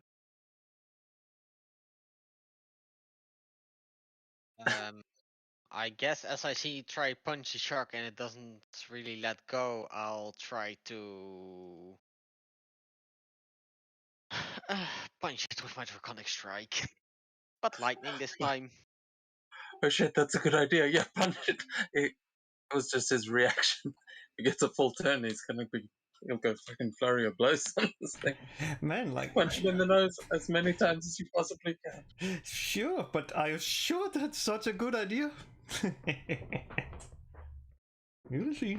Well, you can target it and do the draconic strike with lightning. One. You know what? While this is happening, she'll just look at all the skeletons and say, actually, no. Do you get disadvantage if you're not far enough away with like ranged weapons? With ranged weapons, it's if you're within 5 feet, unless it you has crossbow expert. But well, the shark at least it doesn't like that electric damage. Funny enough, let me just reverse that because it took the acid one. But Can I also does that that is it? It's an attack roll, right? Yes. When it says if something is an attack roll, oh no, sorry, I'm getting confused. Yeah, that is an attack. The reaction that I took. So when I do that, can I also make this thing my favored foe? Because this is definitely I've made an enemy, right? you can surely do that. Yes.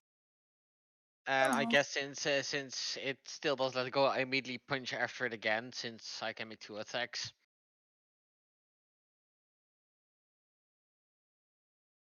Sure, you can do it. Virtual tabletop not found. And it lets go. And it lets go.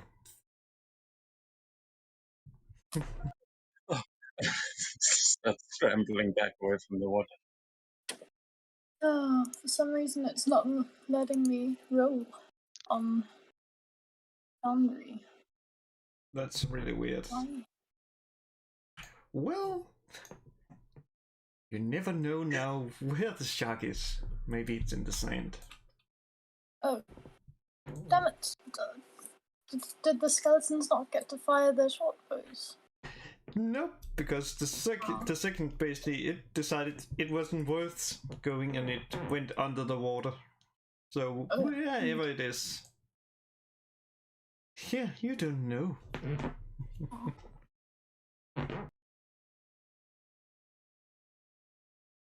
I mean, they don't even have eyeballs. Why do they need just shoot into the water? Hope for the best. That damn thing's gonna die.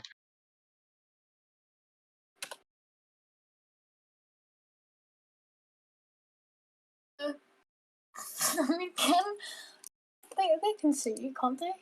Yeah, they can. They have dark vision. Yeah, but they can't see, they don't have water vision. Yeah, so they can't really see the shark. They can see, even without eyeballs, I think. Yeah, don't ask me how that works. You now have it marked as my favorite foe. Can I try and use my ranger skills to try and watch the movement of the water and try and point out where it is? Like I'll even I'll use a produce flame cantrip, and then I'll say, all right, I'm going to throw this at the water as soon as I see something. You tell your your skeletons to fire as soon as I do. Okay. She's gonna tell the skeletons to ready their short bows. I just Hey, can I look just over the try and bridge. open the door You mean while the... this is happening? You surely can try to open the door. And as you touch it, you don't see any handles, but when you basically places where you think the door handle is, there's suddenly like a fiery one, and on the other side is like a very nasty green one, and the door swings open. But yes, Taro, you can still try to do it, so survival with advantage.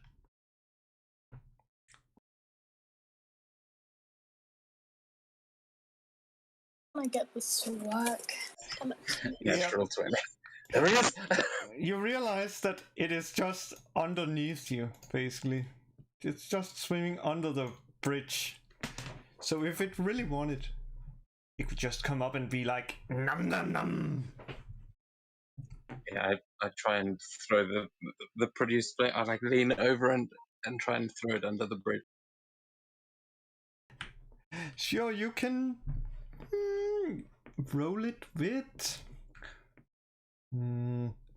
Yeah, just do it. If it has an attack roll, do it with disadvantage.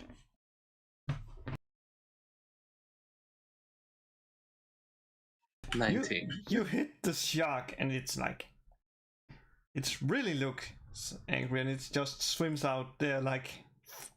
Okay, Looks. all the skeletons will do their thing. Ah.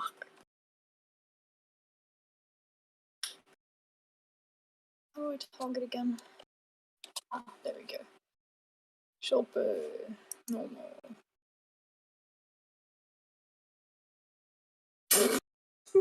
No, Yeah.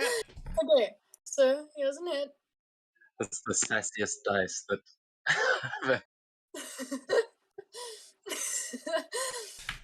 Okay. It hits. That hits. Okay. 9 piercing. Yeah, it hits. Oh wait, no, that's on short sword. Short sword. Oh no, it's not supposed to be short sword. It's supposed to be short bow. Nope. Mr. Skellington.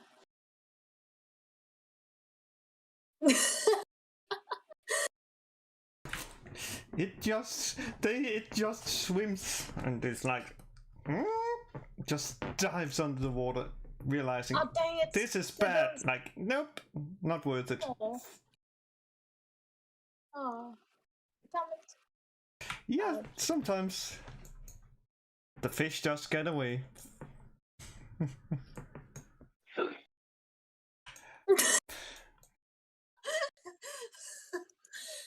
I mean, look, don't be mean to Jim. Yes, he's a good friend of mine.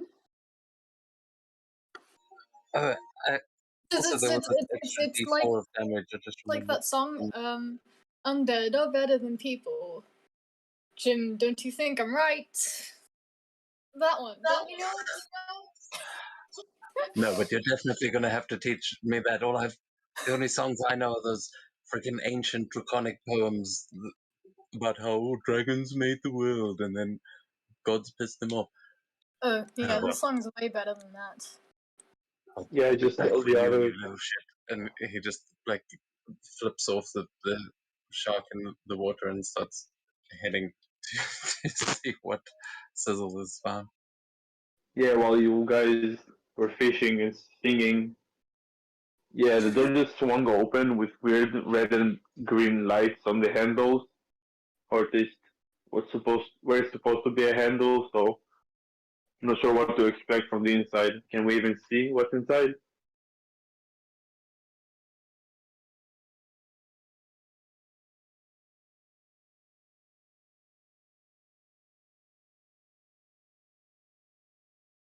Man, I can see through there. Is it? It's like there's a window at the end. Yeah, I don't see it on the stream. That's what I'm asking.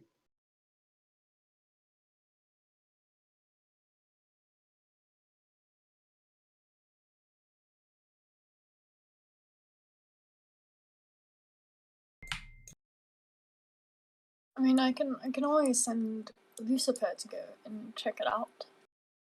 We're too scared to go ourselves.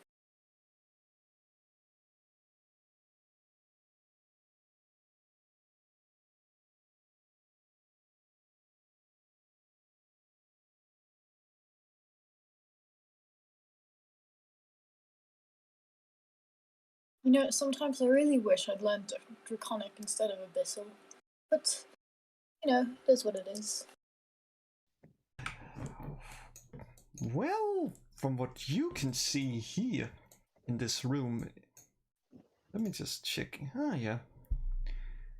Well, there's tables with books on it, and there apparently is a really pretty window with some stairs. And there also looks to be some bookshelves.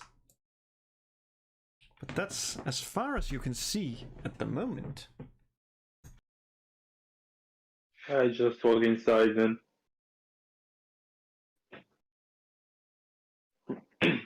As you walk inside, you see two dragon statues. One of them looks like a dragonborn, like close to what dragonborns looks like. The other looks like, I think it's called a pterodactyl.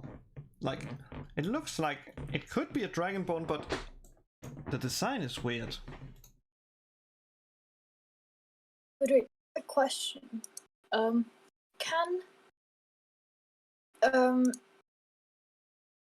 Can skeletons get benefits from potions of healing? No, don't give them that. Don't.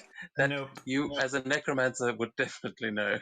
Okay. Yeah, you would know that that you could give them a potion of healing, but it would basically just rain through them and you'd waste the potion.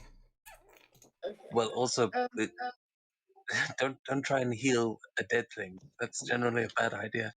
I can try and breathe some necrotic fire on it if that. I'm not sure if that heals them, though, to be fair. I mean, does that heal them? Does that heal them? That's a good question. Well, yeah, I would say just because that's an entertaining idea, roll a Arcana check. yeah, I mean, you as the necromancer would know is how he would respond, but I'm not actually sure about 5e rules. I know that the old rules were that like healing did damage to undead things, and that necromantic energy was acted as healing. Well, for But I some may be reason, mistaken. like, still not rolling in Foundry, but that's the 20. A 20? Well, yes, that doesn't roll in Foundry, but well, you'd know that while it may work on some undeads, these are too, shall we say, low brow to basically be able to get healed by it. The best thing you can hope for is that they basically just maybe get a little bit glow. Or maybe you end up damage them. Or I mean, maybe you can just kill one and bring it back again if it dies, or like if it. I don't know. I haven't spent much time around skeletons. Oh, thank you. Oh, and Emet, as you basically asked me about the ointment, I pull out the ointment, I put some on my hand, and I just rub it somewhere around your arms and stuff, and it just feels like you're healing. Yeah, on these big shark bite wounds on my forearm, please. These bandages were not for that, but and he'll sort of unwrap his bandages around his hand, and then once that healing effect, you'll see his eyes sort of roll back and just go, "Oh, that's the good stuff," and then wrap them back up.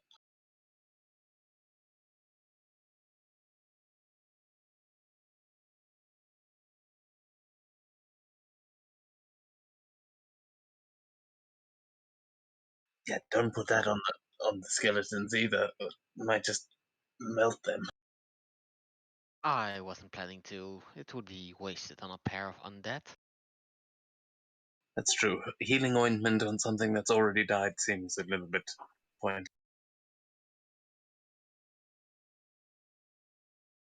If Dee does die, I can just bring her back. Would still be sad though. Not if it's Jim. I feel like you really don't like Jim. He's Okay, not he hungry uses- for this. Look, okay. I mean, I know I missed a couple of those shots earlier, but let's we'll put it to the test. Sizzle, what are you seeing up there? Yeah, some statues. Yeah,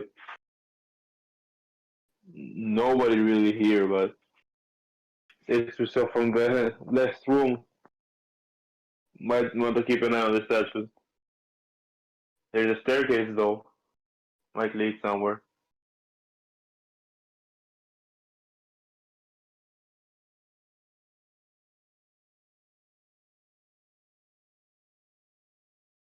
I just approach one of the tables and start skimming through the papers.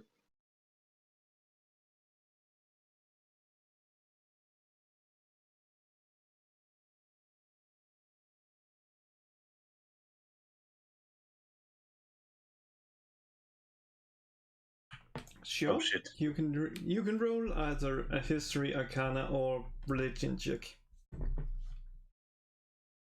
I think I'm shit at all of them, so. One moment.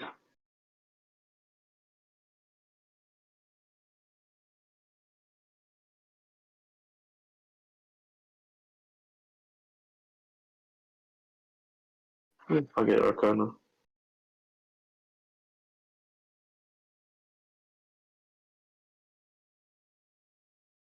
14. Well. What you find of paper is like it seems to be related to fire elementals or something, like speaking about some realm Muspelheim or something, apparently where there was like fire giants or something. It's not really,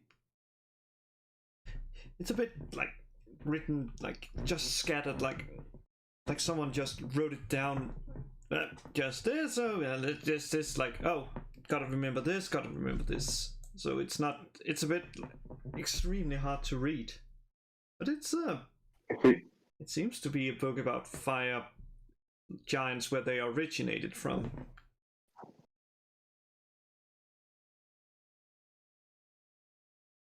Okay.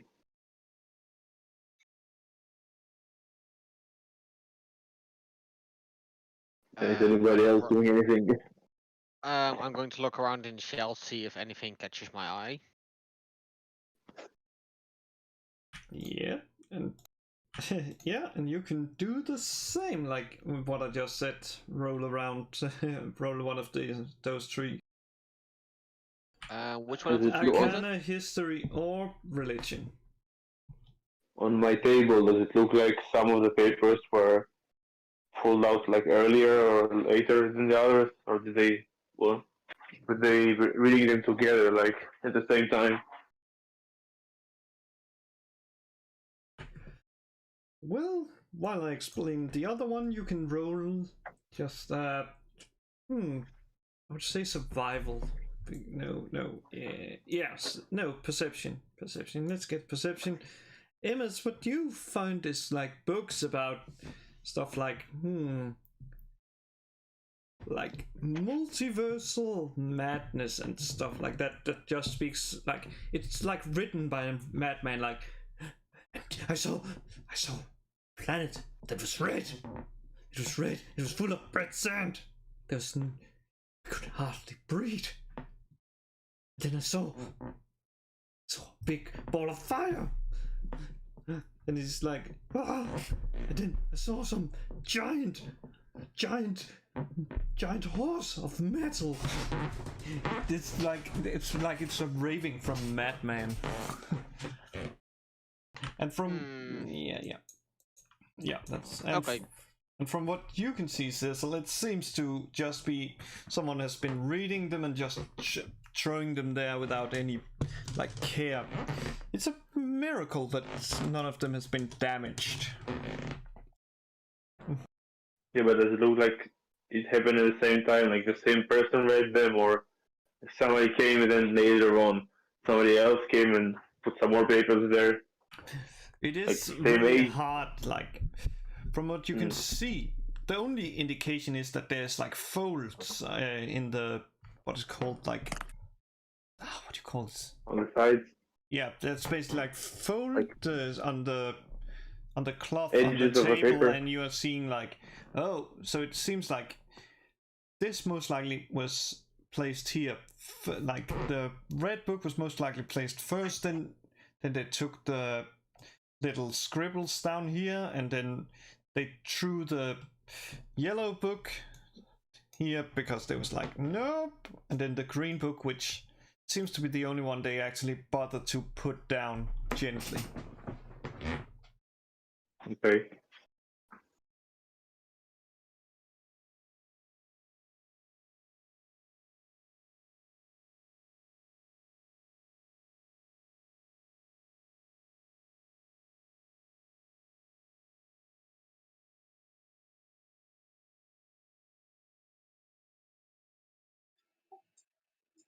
Find anything good?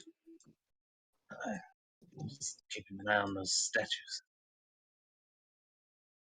Something about fire giants and where they came from. Ooh. And here's something about some madman who claims to have seen a planet set a great ball of fire or something. I'm not sure. Oh, goodness gracious. Sorry. Well, I guess you were right. Just books, huh?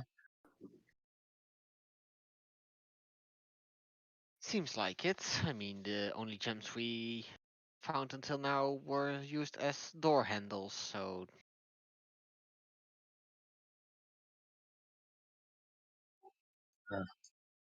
Well, anything, and I'll turn to the woman that brought us here.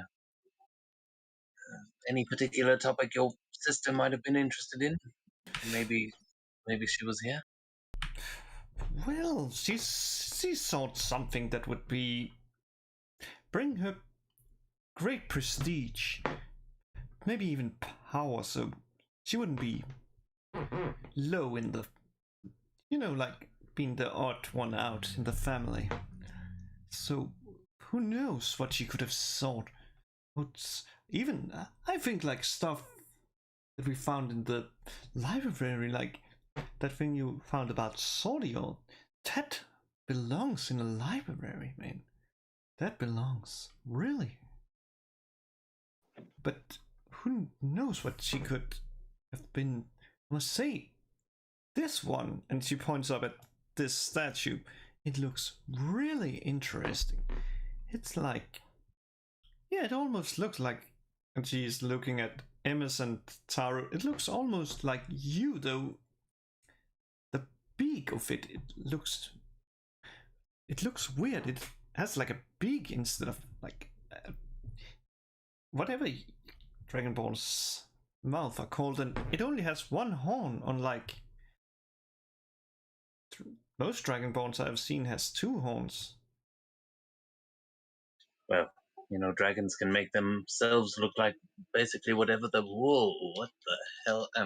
Yeah, he'll just look up at it and is that an eye in the middle of its head?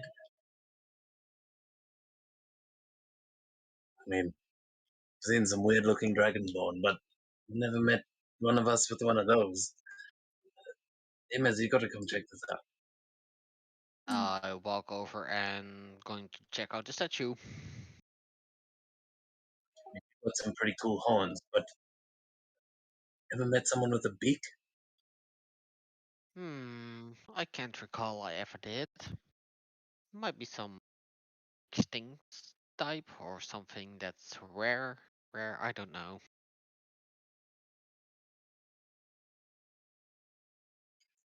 Don't think this is some. I mean, does it look like a statue or a suit of armor? It looks like a statue. Some as either this what's it called. Either the person who did this was extremely skilled at what do you call it, stone cutting, or they had a lot of time, because this looks really like someone just had taken a break here and is like, yeah, it has just turned to stone. Who knows? Maybe this is what happens when these kind of dragons die. Maybe they just turn to stone, and yeah, that could have been it. Maybe it has died of old age if this is a dragon, or it could be just a statue. It's not an armor, at least. But it's really fine details.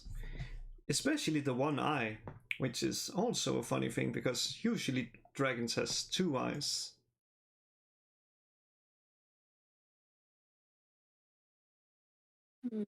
That's creepy, and if I'm saying it's creepy, that's really saying something. I mean, I walk around with 6 skeletons following me, so Yeah, that's true. You know anything about art or things that turn to stone when they die? does she? I would say you can roll me a nature check. Oh, not history. No, nature. Okay. Meh. Let me just see.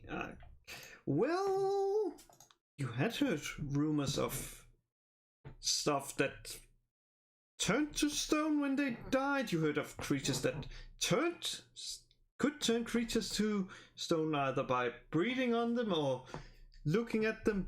You even heard that there may be some special dragonborns, though since no one has seen them or met any.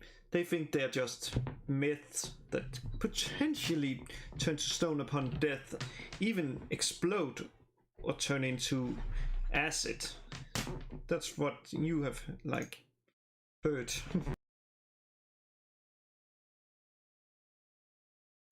Well, are you sharing this?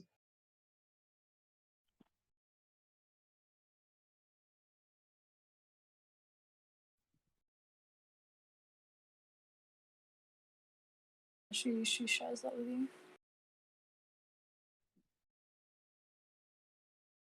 Oh, there's always some bullshit around what the ancient dragons used to do. Some people say, oh, their bones created the mountains and their piss created the rivers. It's all, and he just sighs and I feel like you looks have up a at very it.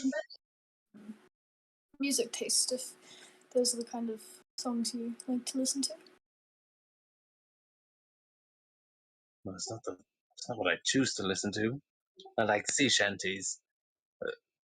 That's just the shit I grew up with. My father force fed us all of this kind of ancient history about where we all came from. I mean, Amos, didn't you get the same kind of education?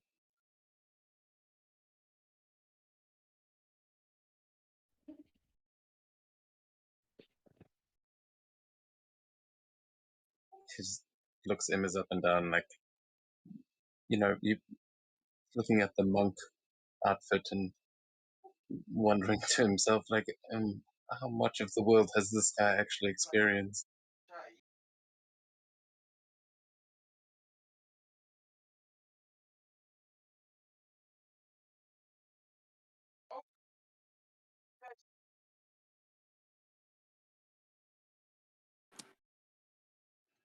Amos? At a loss for words? Sorry? I was asking where you grew up. Where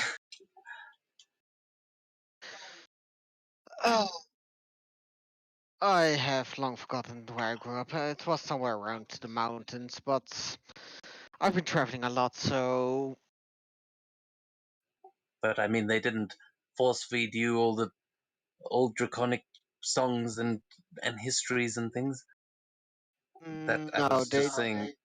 they taught me some bits, but my mind usually wandered off during history lessons. Ah, well, rightly so. I was just saying, I think most of those stories are bullshit anyway. I always think the ancient dragons were like ultimately powerful beings, but they overstated. Humanoids tend to be pretty afraid of dragons. Let me tell you, that little bugger over there, and uh, he points at the drake, who just like tries to make itself look as cute as possible.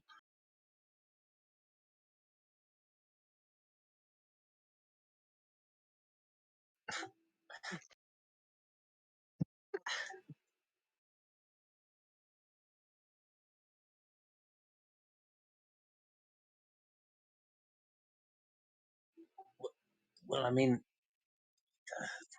history gets super complicated. I don't know it all. I also didn't care too much to learn it all. But did your sister have anything to do with dragons?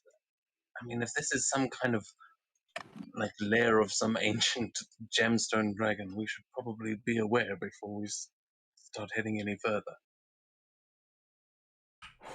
Well, and she's like trying to look away, and it's like, guess didn't I mention that this place most likely is a dragon's lair? And she just looks very interested in that dragon, trying not to look at you.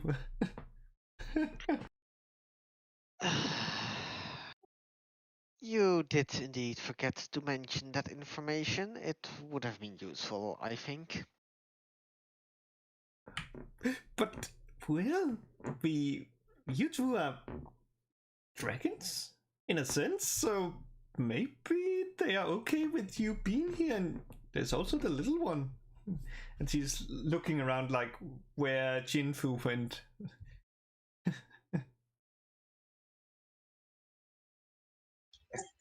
So just walks over to one of these like book trolleys, and he just leans both hands down against it, just sort of pinches the bridge of his nose as he shakes his head, going, "Fucking, just take a job." They said this will be fun. They said, "Oh, this is not going to go well." Well, I assume as long as we don't anger the dragon, it should be fine. Well, breaking into his hoard is probably going to piss him off. That's why I was sent to Arania in the first place, because dragons don't like it when you steal things from their hoards. And if these books are part of its hoard, shit. Well, to be completely Halera fair, kind we of just didn't. like looks at the books that she put in her bag. Oops. And it was now they realized they fucked up. Well, who knows? Well, she looks around. Well, who knows? Maybe it's a brass or gold dragon. Who knows? Maybe even this Sadio of legend is actually here. Taro starts racking his mind to think of what kind of dragons have a petrifying breath. Like he's trying to think. He's not great with history, but he might make a nature check. You can do either a history or nature check.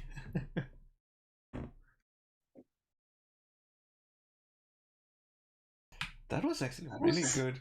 And oh my god, man! Like, yeah, well, Well, he doesn't seem to recall there being anyone, but considering he is like this statue here, maybe the dragon who is here could have originated from the first world and been like one of the few survivors of the proto dragons. So maybe Oh, that shit. has a petrifying breath. You also heard I'll about say, stuff that, and then you think like just something you like. Then you see like a title just on there that is like Mind Flayers and Dragons. Oh shit. You know the people in Smart have got all those rumors about like the moon people and you've got all those Medusa creatures. I mean, I doubt a Medusa could beat a dragon, but I think some of those worshippers might have some. Look, I don't know what the hell we're dealing with. I don't know what kind of dragon could have done that. But unless that's the dragon who used to own this lair, I think we'd better keep all our eyes and ears very open. I agree. Uh,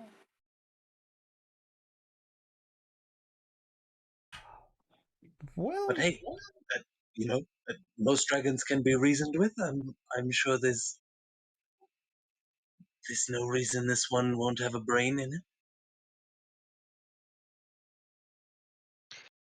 I guess we'll have to see how everything goes once we meet the dragon, if it's indeed the lair of a dragon.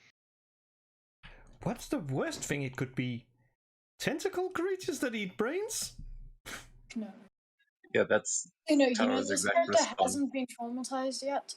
So she just like shrugs. Tentacle creatures. Those are cool.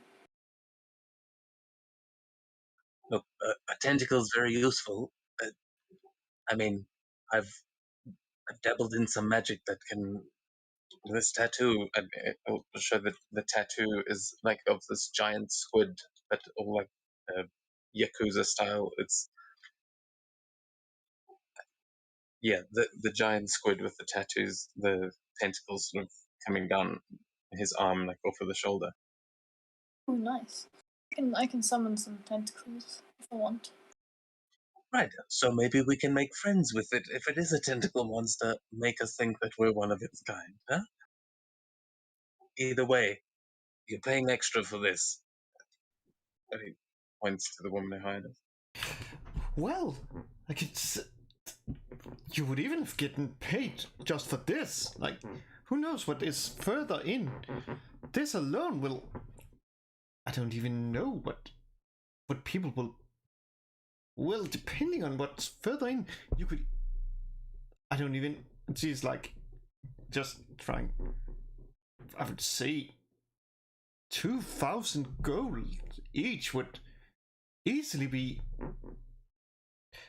if there's something just as amazing inside, and if it's better, but who knows? I don't even. She's like just so excited. She just starts moving towards the window to see like, oh, what's there? And what she sees is basically just the desert outside. It's like, that's weird, where you can see like, even though you didn't tie down your camels and horse, it is still there, standing there and being really, really like, yeah, it has apparently found some greenery in the desert. Weirdly enough, it starts chewing that and seems to be the only reason why they haven't run it off.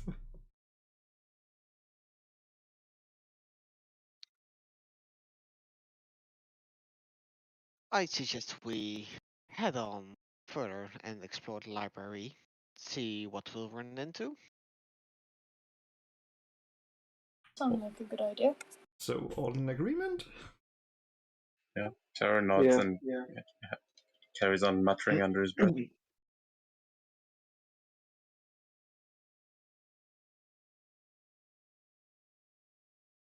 What the hell is it language? It sounds like he's swearing in some of the most foul language you've ever heard. Ah, It's infernal. yeah, it's infernal, so it would be fierce. The most foul would be abyssal, Yeah, it doesn't speak abyssal, but this is or this is humans good enough. saying bad things Devil about goblins. speakers. He's speaking devil tongue as he's just hissing under his breath. I think Kaelira might speak abyssal to a cat.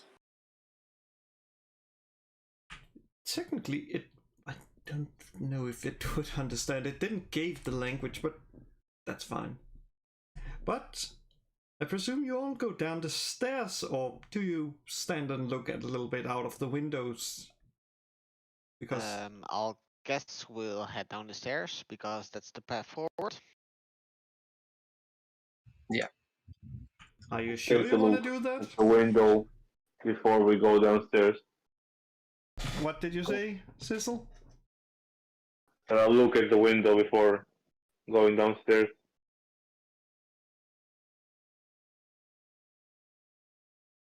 Perfect. Well, you just see the camel that has been lent to you by the archaeology, what is called association. Basically, just standing there and eating together with the horse that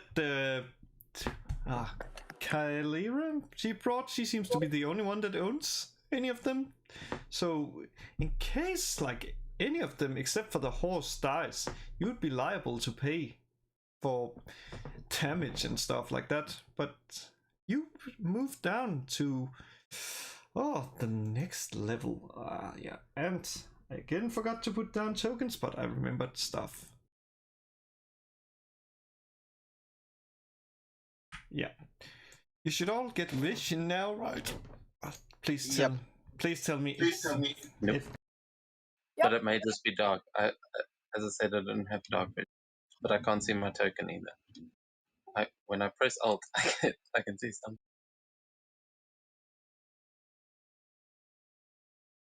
What about now?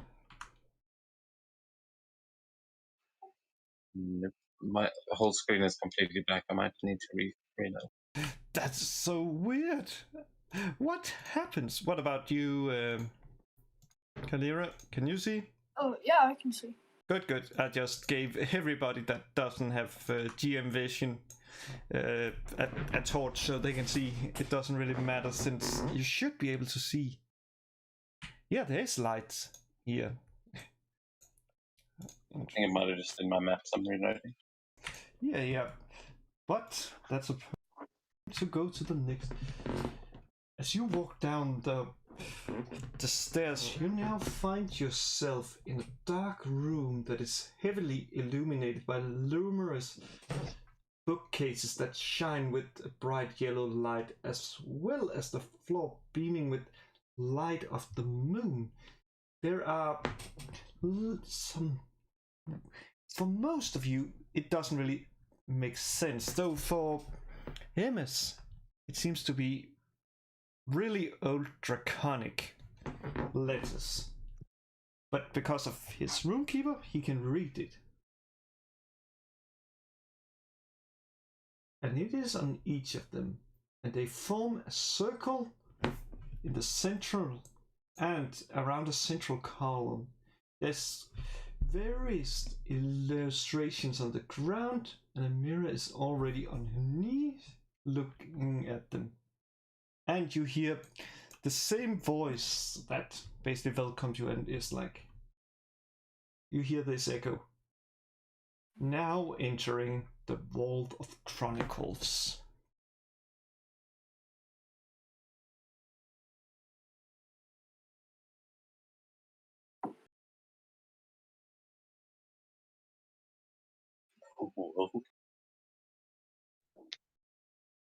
So, what about now? Do you have vision now? Yeah, I can see. This looks amazing. Yeah, it looks amazing, and yeah, it isn't as perfect as I had hoped, but it looks amazing. But what do you guys do, basically? From what you can see, there is this. I think. God damn it! I'm not good. Like, I think about 12 bookcase that glows with a yellow light, and then around a black hole, at least it seems to be black, there is symbols that glows with the same light that seems to be emanating from the moon. So what are you guys gonna do?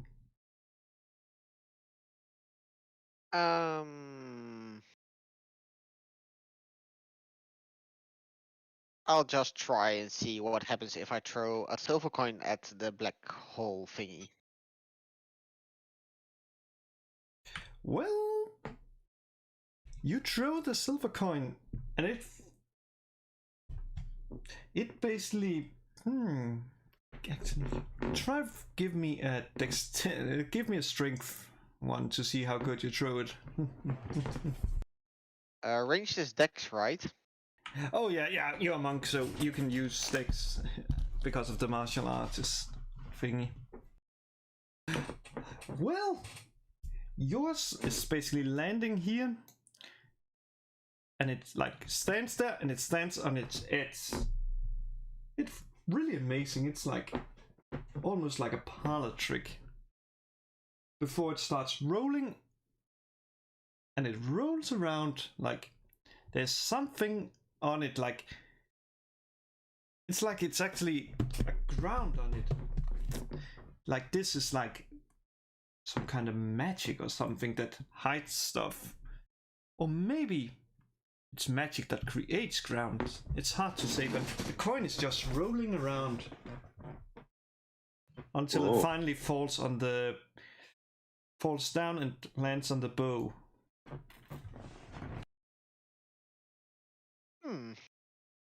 Okay. Interesting.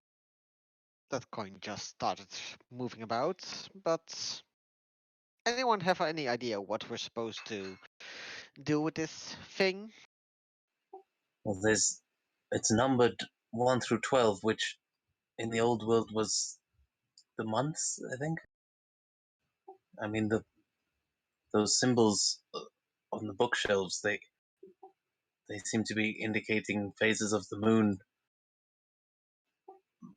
I don't know. I mean, we use those to sail by. But I guess they change with the seasons. What are these actual books about? Well, you can roll me. No. Taro's not even gonna try and look at he's looking at the others like, you guys were the ones, you're the big readers. Tell me what these books are about. I mean, what kind of check would that be? Fine, roll me an investigation. No. No, there just comes a hand and says, "No, I love it. you shall not pass." I'll guess I'll go try through the bookshelf, see if anything catches my eye again. Sure, you can either do a dexterity or a history, depending on which one you want to use. Dexterity for looking for a book? No. I said investigation and investigation or history. Yeah, one of those two. Yeah, both are shit, so I'll just take this one, hope for the best. Well, what you find is something really interesting. There's like, you fall under a book that is like starlight magic. And it's like, it's about stuff like how you pull magic from the stars, though most likely since you are a monk, it doesn't make much sense to you. Also, it's a little bit confusing. It's speaking about like using, basically distillating the starlight as if you could take it as, make it a physical object and use that to cast the magic. Is someone of you here more Yeah, does someone of you know a bit more about magic? I found this book that's about starlight magic, but I can't really grasp it. Star magic? Was it gift magic? It just talks about using starlight to make something and then use it for spells or something like that. I'm not sure.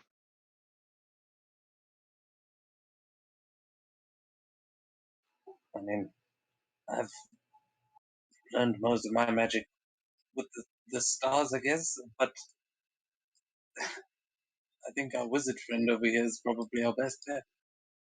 Though, you, Sizzle, you do surprise me with the things that you keep casting. I thought you were just a brute. No offense. None taken. Most of my magic is, well, fire magic. Nothing really. Oh no, fire's always a good About the choice. stars, but But yes, you can give it a shot, but not really my forte.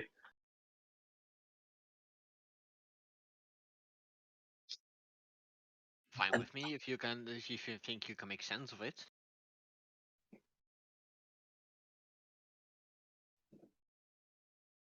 I'll give it a try. And I hand you the book. Well, I would say give me a Arcana check.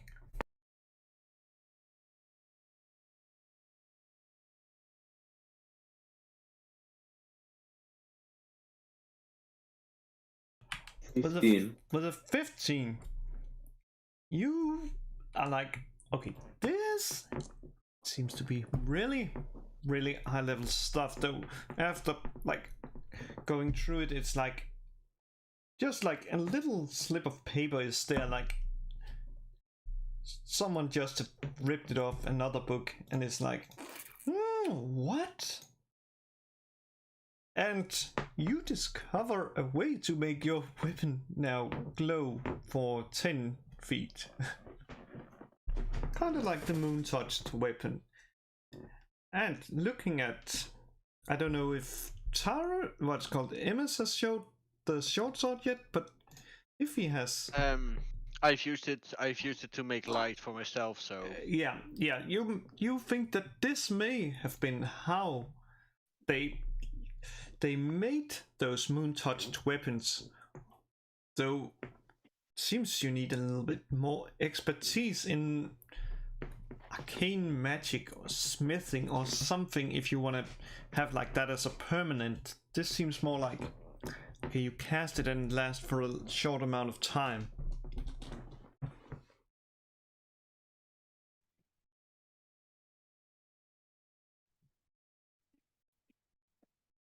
So, so basically, if you want to know what I mean, it's just imagine it is basically making one of your hand axes a moon touched hand axe, though it's not permanent. Okay.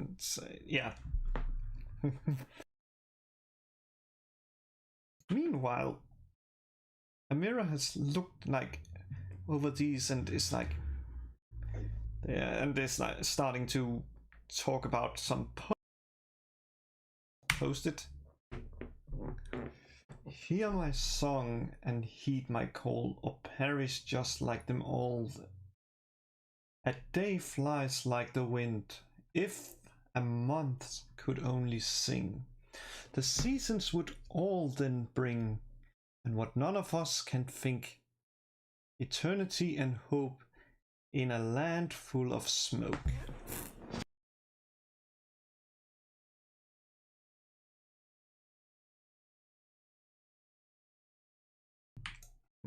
Could that? And she's like, didn't someone mention some land of fire or something? Though fire, well, fire can produce smoke. It doesn't make sense with the rest. I've heard myths about the mists. Maybe that's what it means. But who is that poem to? Where did you read that? Miss, and she thinks, and let me just. Come on, give me a little one. Give me something. Come on, be nice. Well, it was in a book about the seasons, as I recall. I don't know what this has with the seasons, but it's super weird.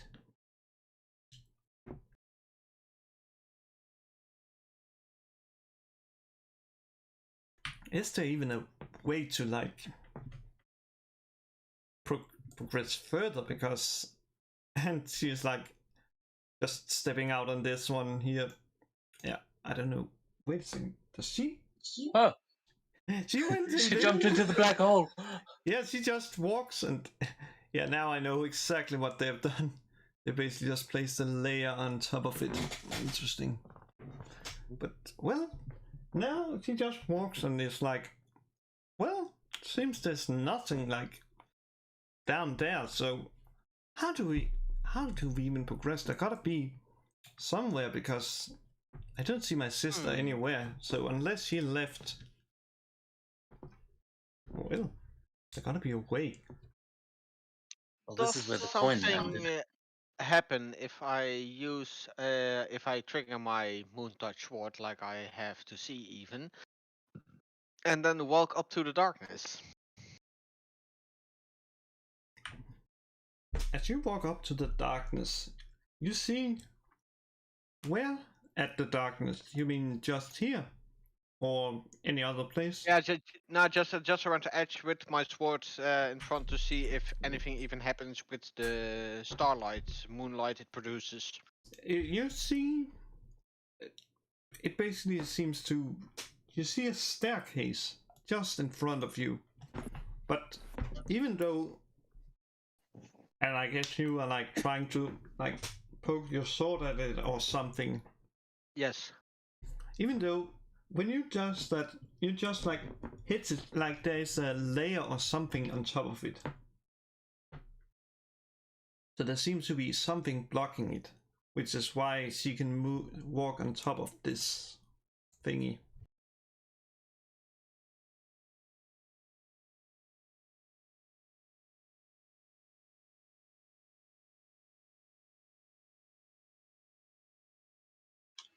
Wait, can you see where you're putting the blade in there? I can somewhat see it, but there seems to be something blocking our path forward. I'm not sure what.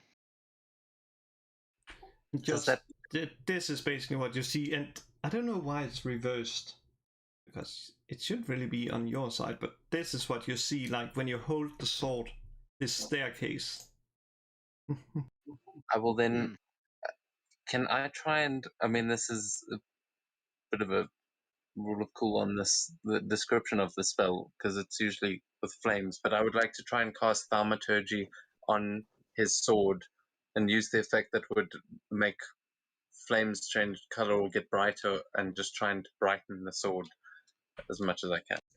Well, what you see is basically you can see the staircase, but all of because of the light. Now everybody can see them, but it doesn't seem to be a way since what she called tries to walk and is like just walking on top of it, basically just as you saw before. So it's like there is a force field or something that blocks it. Oh, I see. So there's like a lid and then the staircase goes down. Yeah, basically if you imagine this like a lid, then this here is like, the only reason is that they are basically clever, they used light to hide it, but just a trick here, but yeah, I just revealed it for you. These star mages, yeah, I mean, if it's revealed by the moonlight, then I think we should be able to see through it now. Yeah, you can see it as long as what is it called? Amos, he holds up the blade. If he like sheets it, it basically goes back to being black, as before. Maybe we can find some form of a clue in this room to see how we can open it, if we can open it.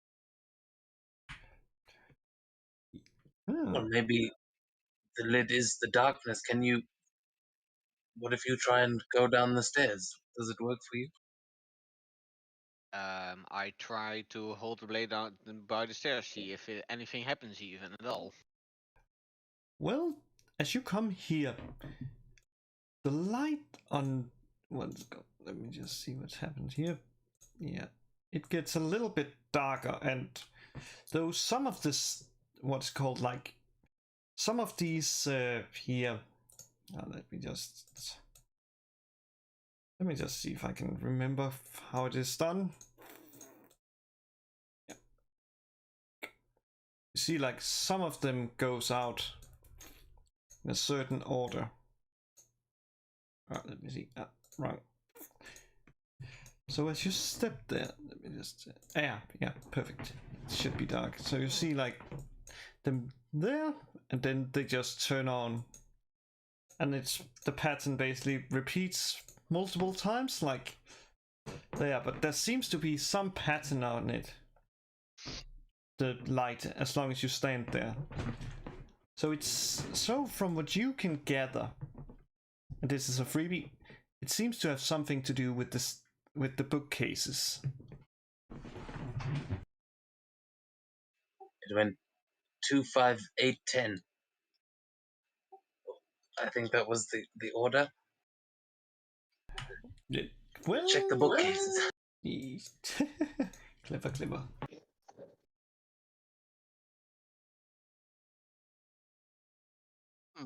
Or did it go through all of them? It's basically like 1, 4, like that, and changing, like it's always like one of them, but there is a pattern.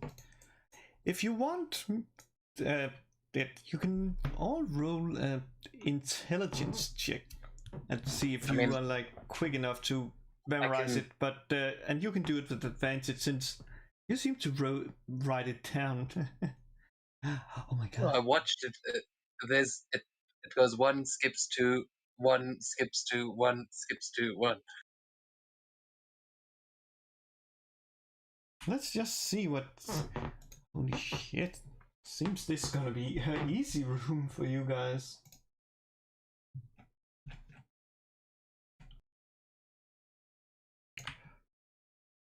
Well, from what I can see, what about you two guys? Sakura and not Sakura. Kalira and what's it called? Oh yeah, he used it there. So let's see. Yep, that's good. And let's see with that. I was about to say, like, how can a wizard has worse intelligence than the Dragonborn, because I thought 10 was that, but well, but that you basically have seen, like, it seems that each of these what's it called, bookcases is like skipping, like one of them goes out, and then there's like 2 between that is lighted, and then the next one is the light goes out. So if we say 1, 4, 5, yeah, like this. That's what I said. Taro doesn't know what it means, but his perception is insane. He can definitely, he saw the lights. He tracked that much, but he shrugs. He goes, "I don't know what it means."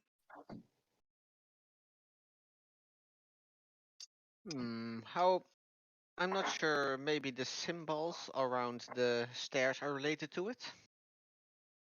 Yeah, what are these symbols even? What is it? Well, and the mirror is like standing on this one. This one could be a bard, this could be a wizard, this could be a barbarian. I'm not sure what this is. Maybe a ranger. This one I don't know. So how many different classifications do these starmancers have for people? It seems really specific. I don't know because I'm just what sees. I'm not sure if that's even what they mean because, like, is there even enough like for people? I'm confused. What is this thing? It looks like a sleeping man. What? Have you ever met a sleeper? One born with magic, maybe. Or one born of magic. Who knows? Maybe that is a blood drop that emanates magic.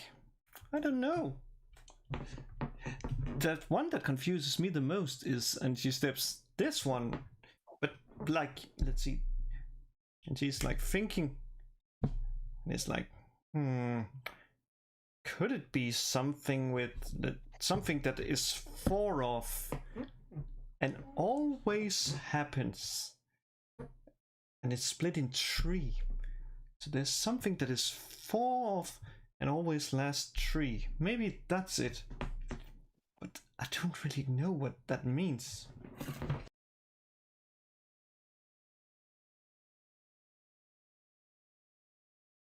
Seasons. 4 seasons, 3 months each. Maybe. It goes with your song. That could be it, though. Though, how do we make, like, so what does it mean that, yeah, even if it's seasons, then what does it mean? How do we even, there gotta be some solution to this. I mean, if there's a door, it usually has a key. So, what if it's like elemental magic or something for each season? Oh, interesting. She's like running to down to this and start looking around and trying to see if she can find anything that is like related to seasons. I will scan this one and see if there's anything that's like written in primordial. I'm looking for anything old. I'll investigate the first bookcase that keeps turning off. Good. That's this one here, I think. Yeah, I'll go to the last one that keeps turning off then. Let's see, the last one, I think The 10th, it would be the 10th. 11th, 1, 4, Well, Taro, 7th, yeah. you get really sad. There's no books about that. There's only stuff like Dragonborns. There's some really nasty books like Dragonborns, Spawn of Incest or something. It's like, Yeah, he just rolls his eyes at all of the Dragonborn stuff. He's like, oh god, damn it, I don't want to read Smartica. This is why I wasn't looking in the shelves in the first place. Just hate fake news. Damn it. Yep, but I can tell you this much. Calria, Sakura, which bookshelf was you looking at? Just to make sure.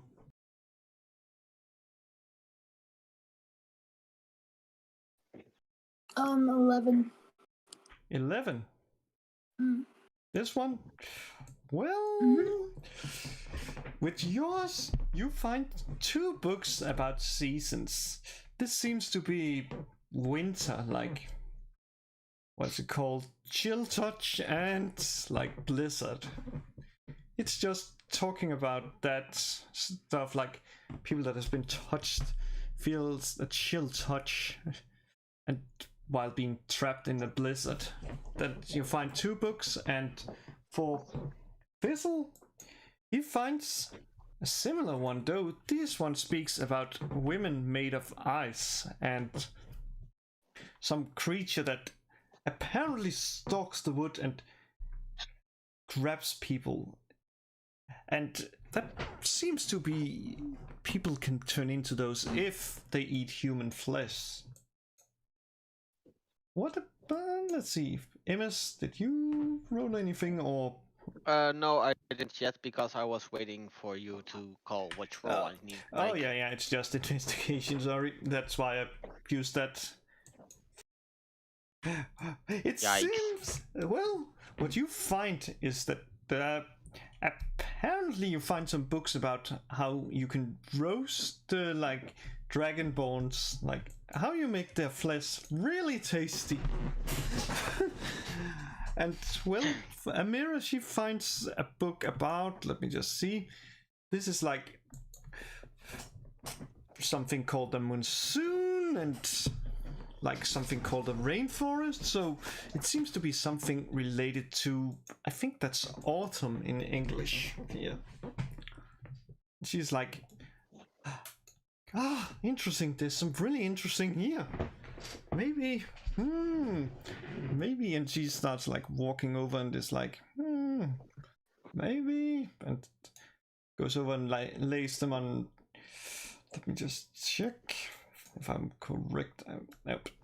She walks over here and places one here and one there, and they start glowing, these two symbols. Oh, you think it's a book for each of the seasons? Or for each of the...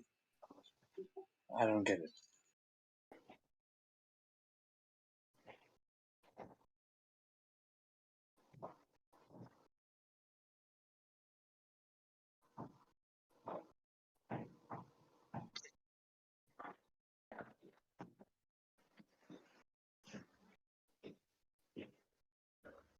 Well, let's see.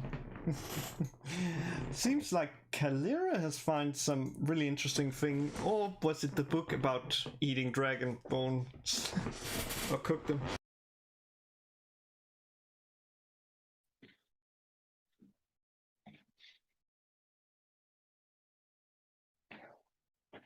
But what do you guys do? Like, at least it seems these books glows. Are there any books on clerics that I can see? Just looking around. Well, clerics in this one, there's some ones that speaks about some clerics that worship some goddess called Umi, who, yeah, no, I'm not giving that away for free. Yeah, that's. I'll take that book if it's about worshipping a god or goddess. I'll just take that and go over and place it on this over here. Perfect. It starts. It's like for one moment it's like red, but then it turns blue, and it's like then it turns this silvery light. So you're not sure if you did it right or if you did something wrong, but there doesn't seem to be anything like wrong at the moment. And boop. Let me just, so I use these to indicate. Yep, good. So, and you see the bookcase just behind you where you found the book. It goes off. Basically, the light turns off in it.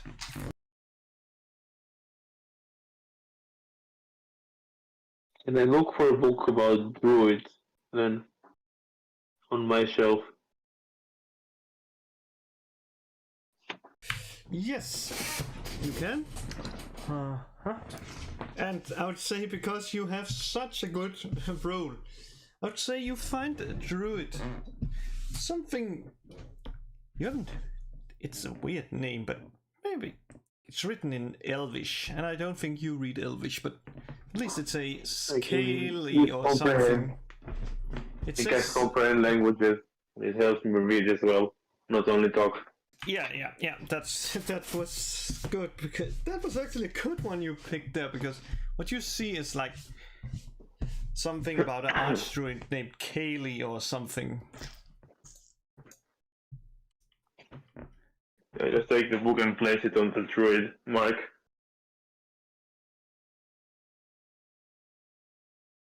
God damn it! Where is this one? That would be the druid Like mark. the bear, Yeah, the that's bear druid. claw. Yeah, that's the druid mark. I just realized it. Well, you place it there, and for a moment, it has like a fiery red, like it want to consume the book. And then you get this lovely little green color. And the bookcase behind you, or actually, no, let me just see. God damn it. You see this bookcase where Kaylee, she had a book. It turns off. I need to place the same, like the ones that glow. We have to grab a book about the same, like, speciality on the ground next to it. So if the first one glows, we need the book about bards and place it on the ground. Well, I do we had to want do to? it. Yes, but do we want to deactivate them all? I think, don't we want to deactivate them in order? Oh, The order that the lights went off. let's find all the books first, and then start placing them. True, true. I'll Oh. go look in the bookshelf I'm at for one of the book for a book that fits one of the thingies on the ground. I'll look in again. Sure, you. Yeah, roll an investigation and just do it with advantage. I was about to say, please be perception, please be perception. Sure, you can do it with perception.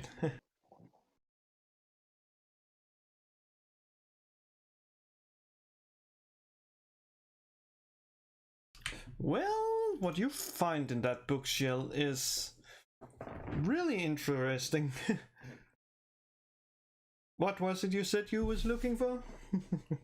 One of the books that fits the one of the images on the ground with whatever class I can link to it. You find something that is called Magic of the Blood, and seems to be talking about people that was born with the power of magic, or maybe they was born of pure magic. It's a bit hard to say. It seems like it's written by two people. Like one page says this and the other page says that. Like there's two people that sat down and just wrote like their theory on each of the pages.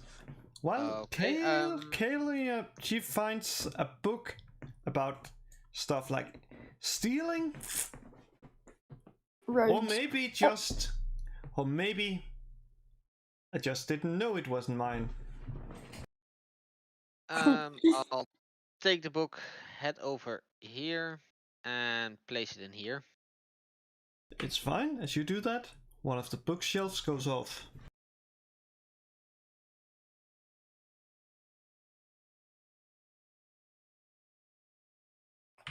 And let's see what you find.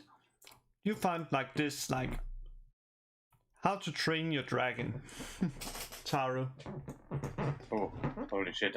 I'd better keep this one, but I'll take that one over to the ranger. Perfect, and it goes off. And Which one is the rogue one? the rogue one is this one here. Next up, I'll start searching in this bookshelf. Yeah. Search. God damn it. Number 12. Okay, this one. Yes, give me one. And no, let me just see your. Let me just check your passive because. Oh, that's fine enough. You don't even need to roll. You find like stuff like. You find stuff like. The great Malbocha. And you. It seems to talking about people that makes pacts with creatures like. You're not sure if it's a fiend? It could be a celestial. It could be something else. I guess that book belongs here. You are correct. And that would be the Warlock one. Yeah, the warlock one. My passive investigation is 21. So do I need to roll? No. I'd say it was just to check to see if you could actually hit something. But let's see. Yeah. God damn it. What's the other one?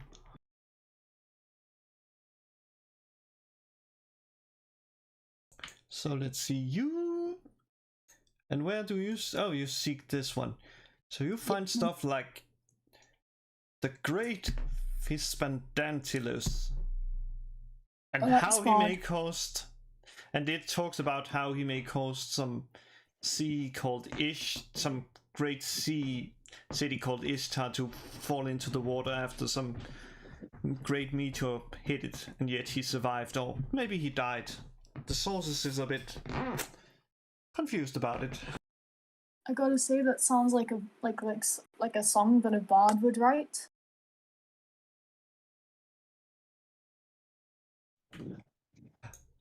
Are you so you gonna place it on the bard, I don't know. or are you gonna place it on the book?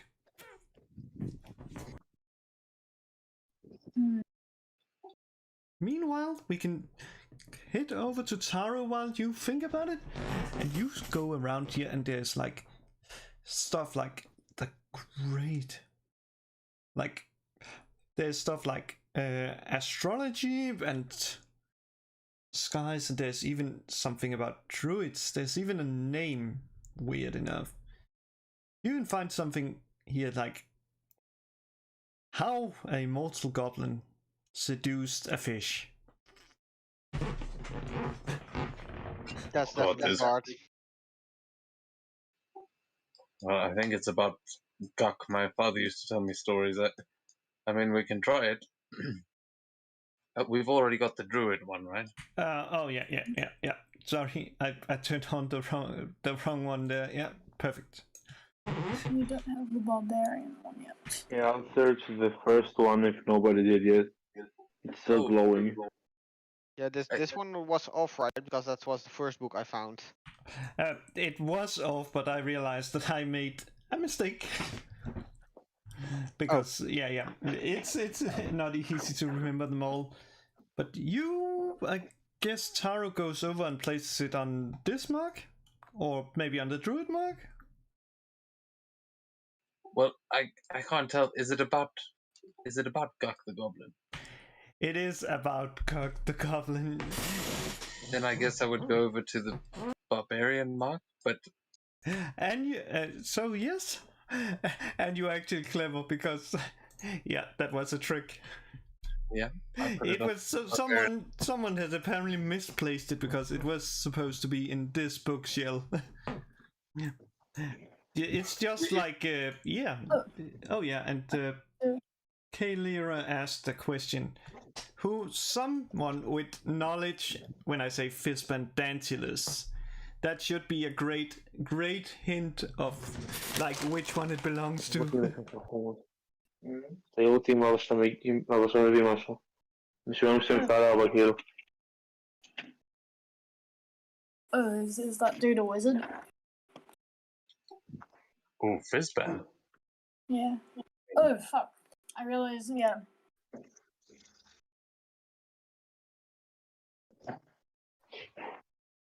I mean, he's a dragon lover. I'm surprised you found one of his books around here. All the other things seem pretty hateful. So, just 2 left then, but there's still quite a few. What do we still need? A paladin, a Bard. sorcerer, and No, we got a- three. did we? Yeah. Oh, that was one of the ones that she got. Okay. No. It was someone else who got it, but it was the born with magic stuff. Oh, I missed that. All right, check this one.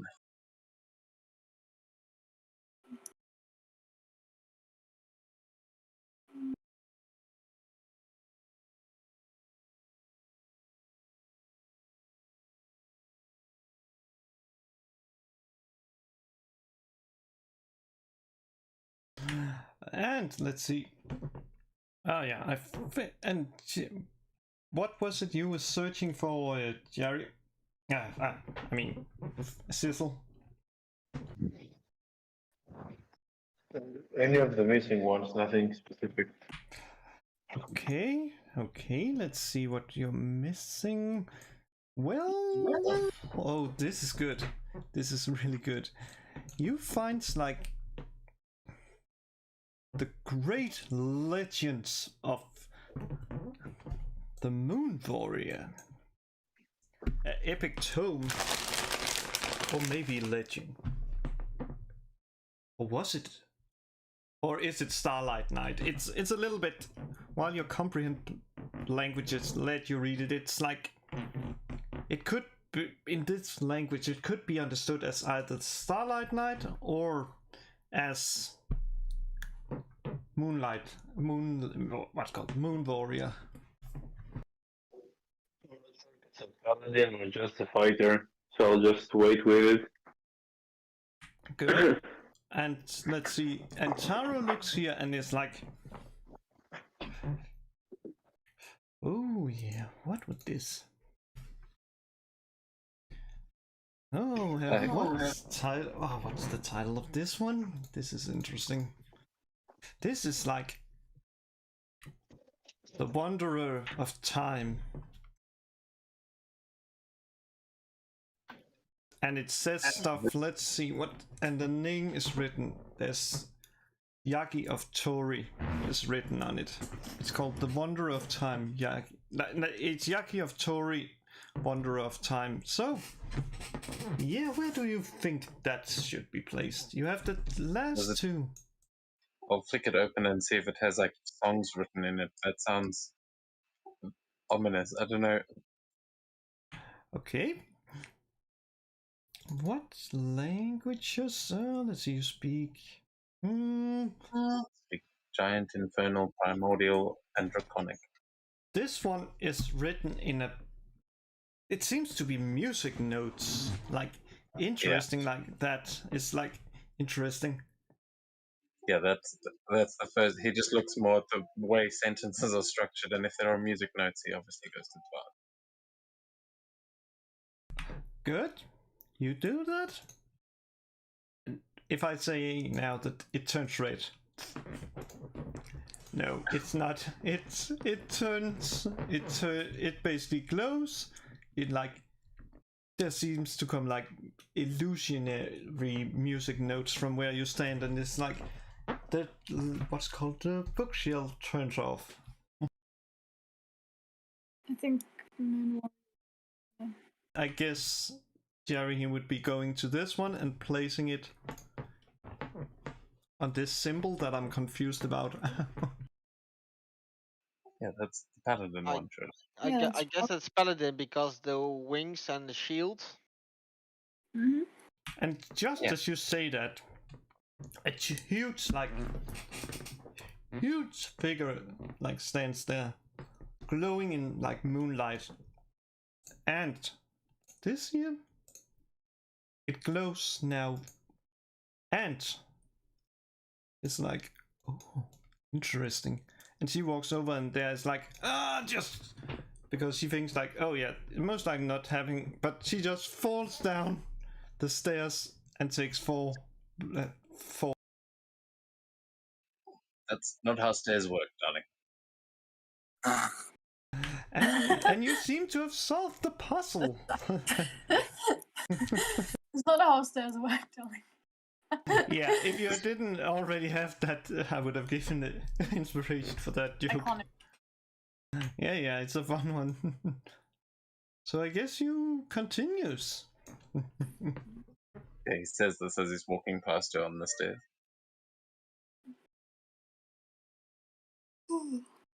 That was actually that was clever.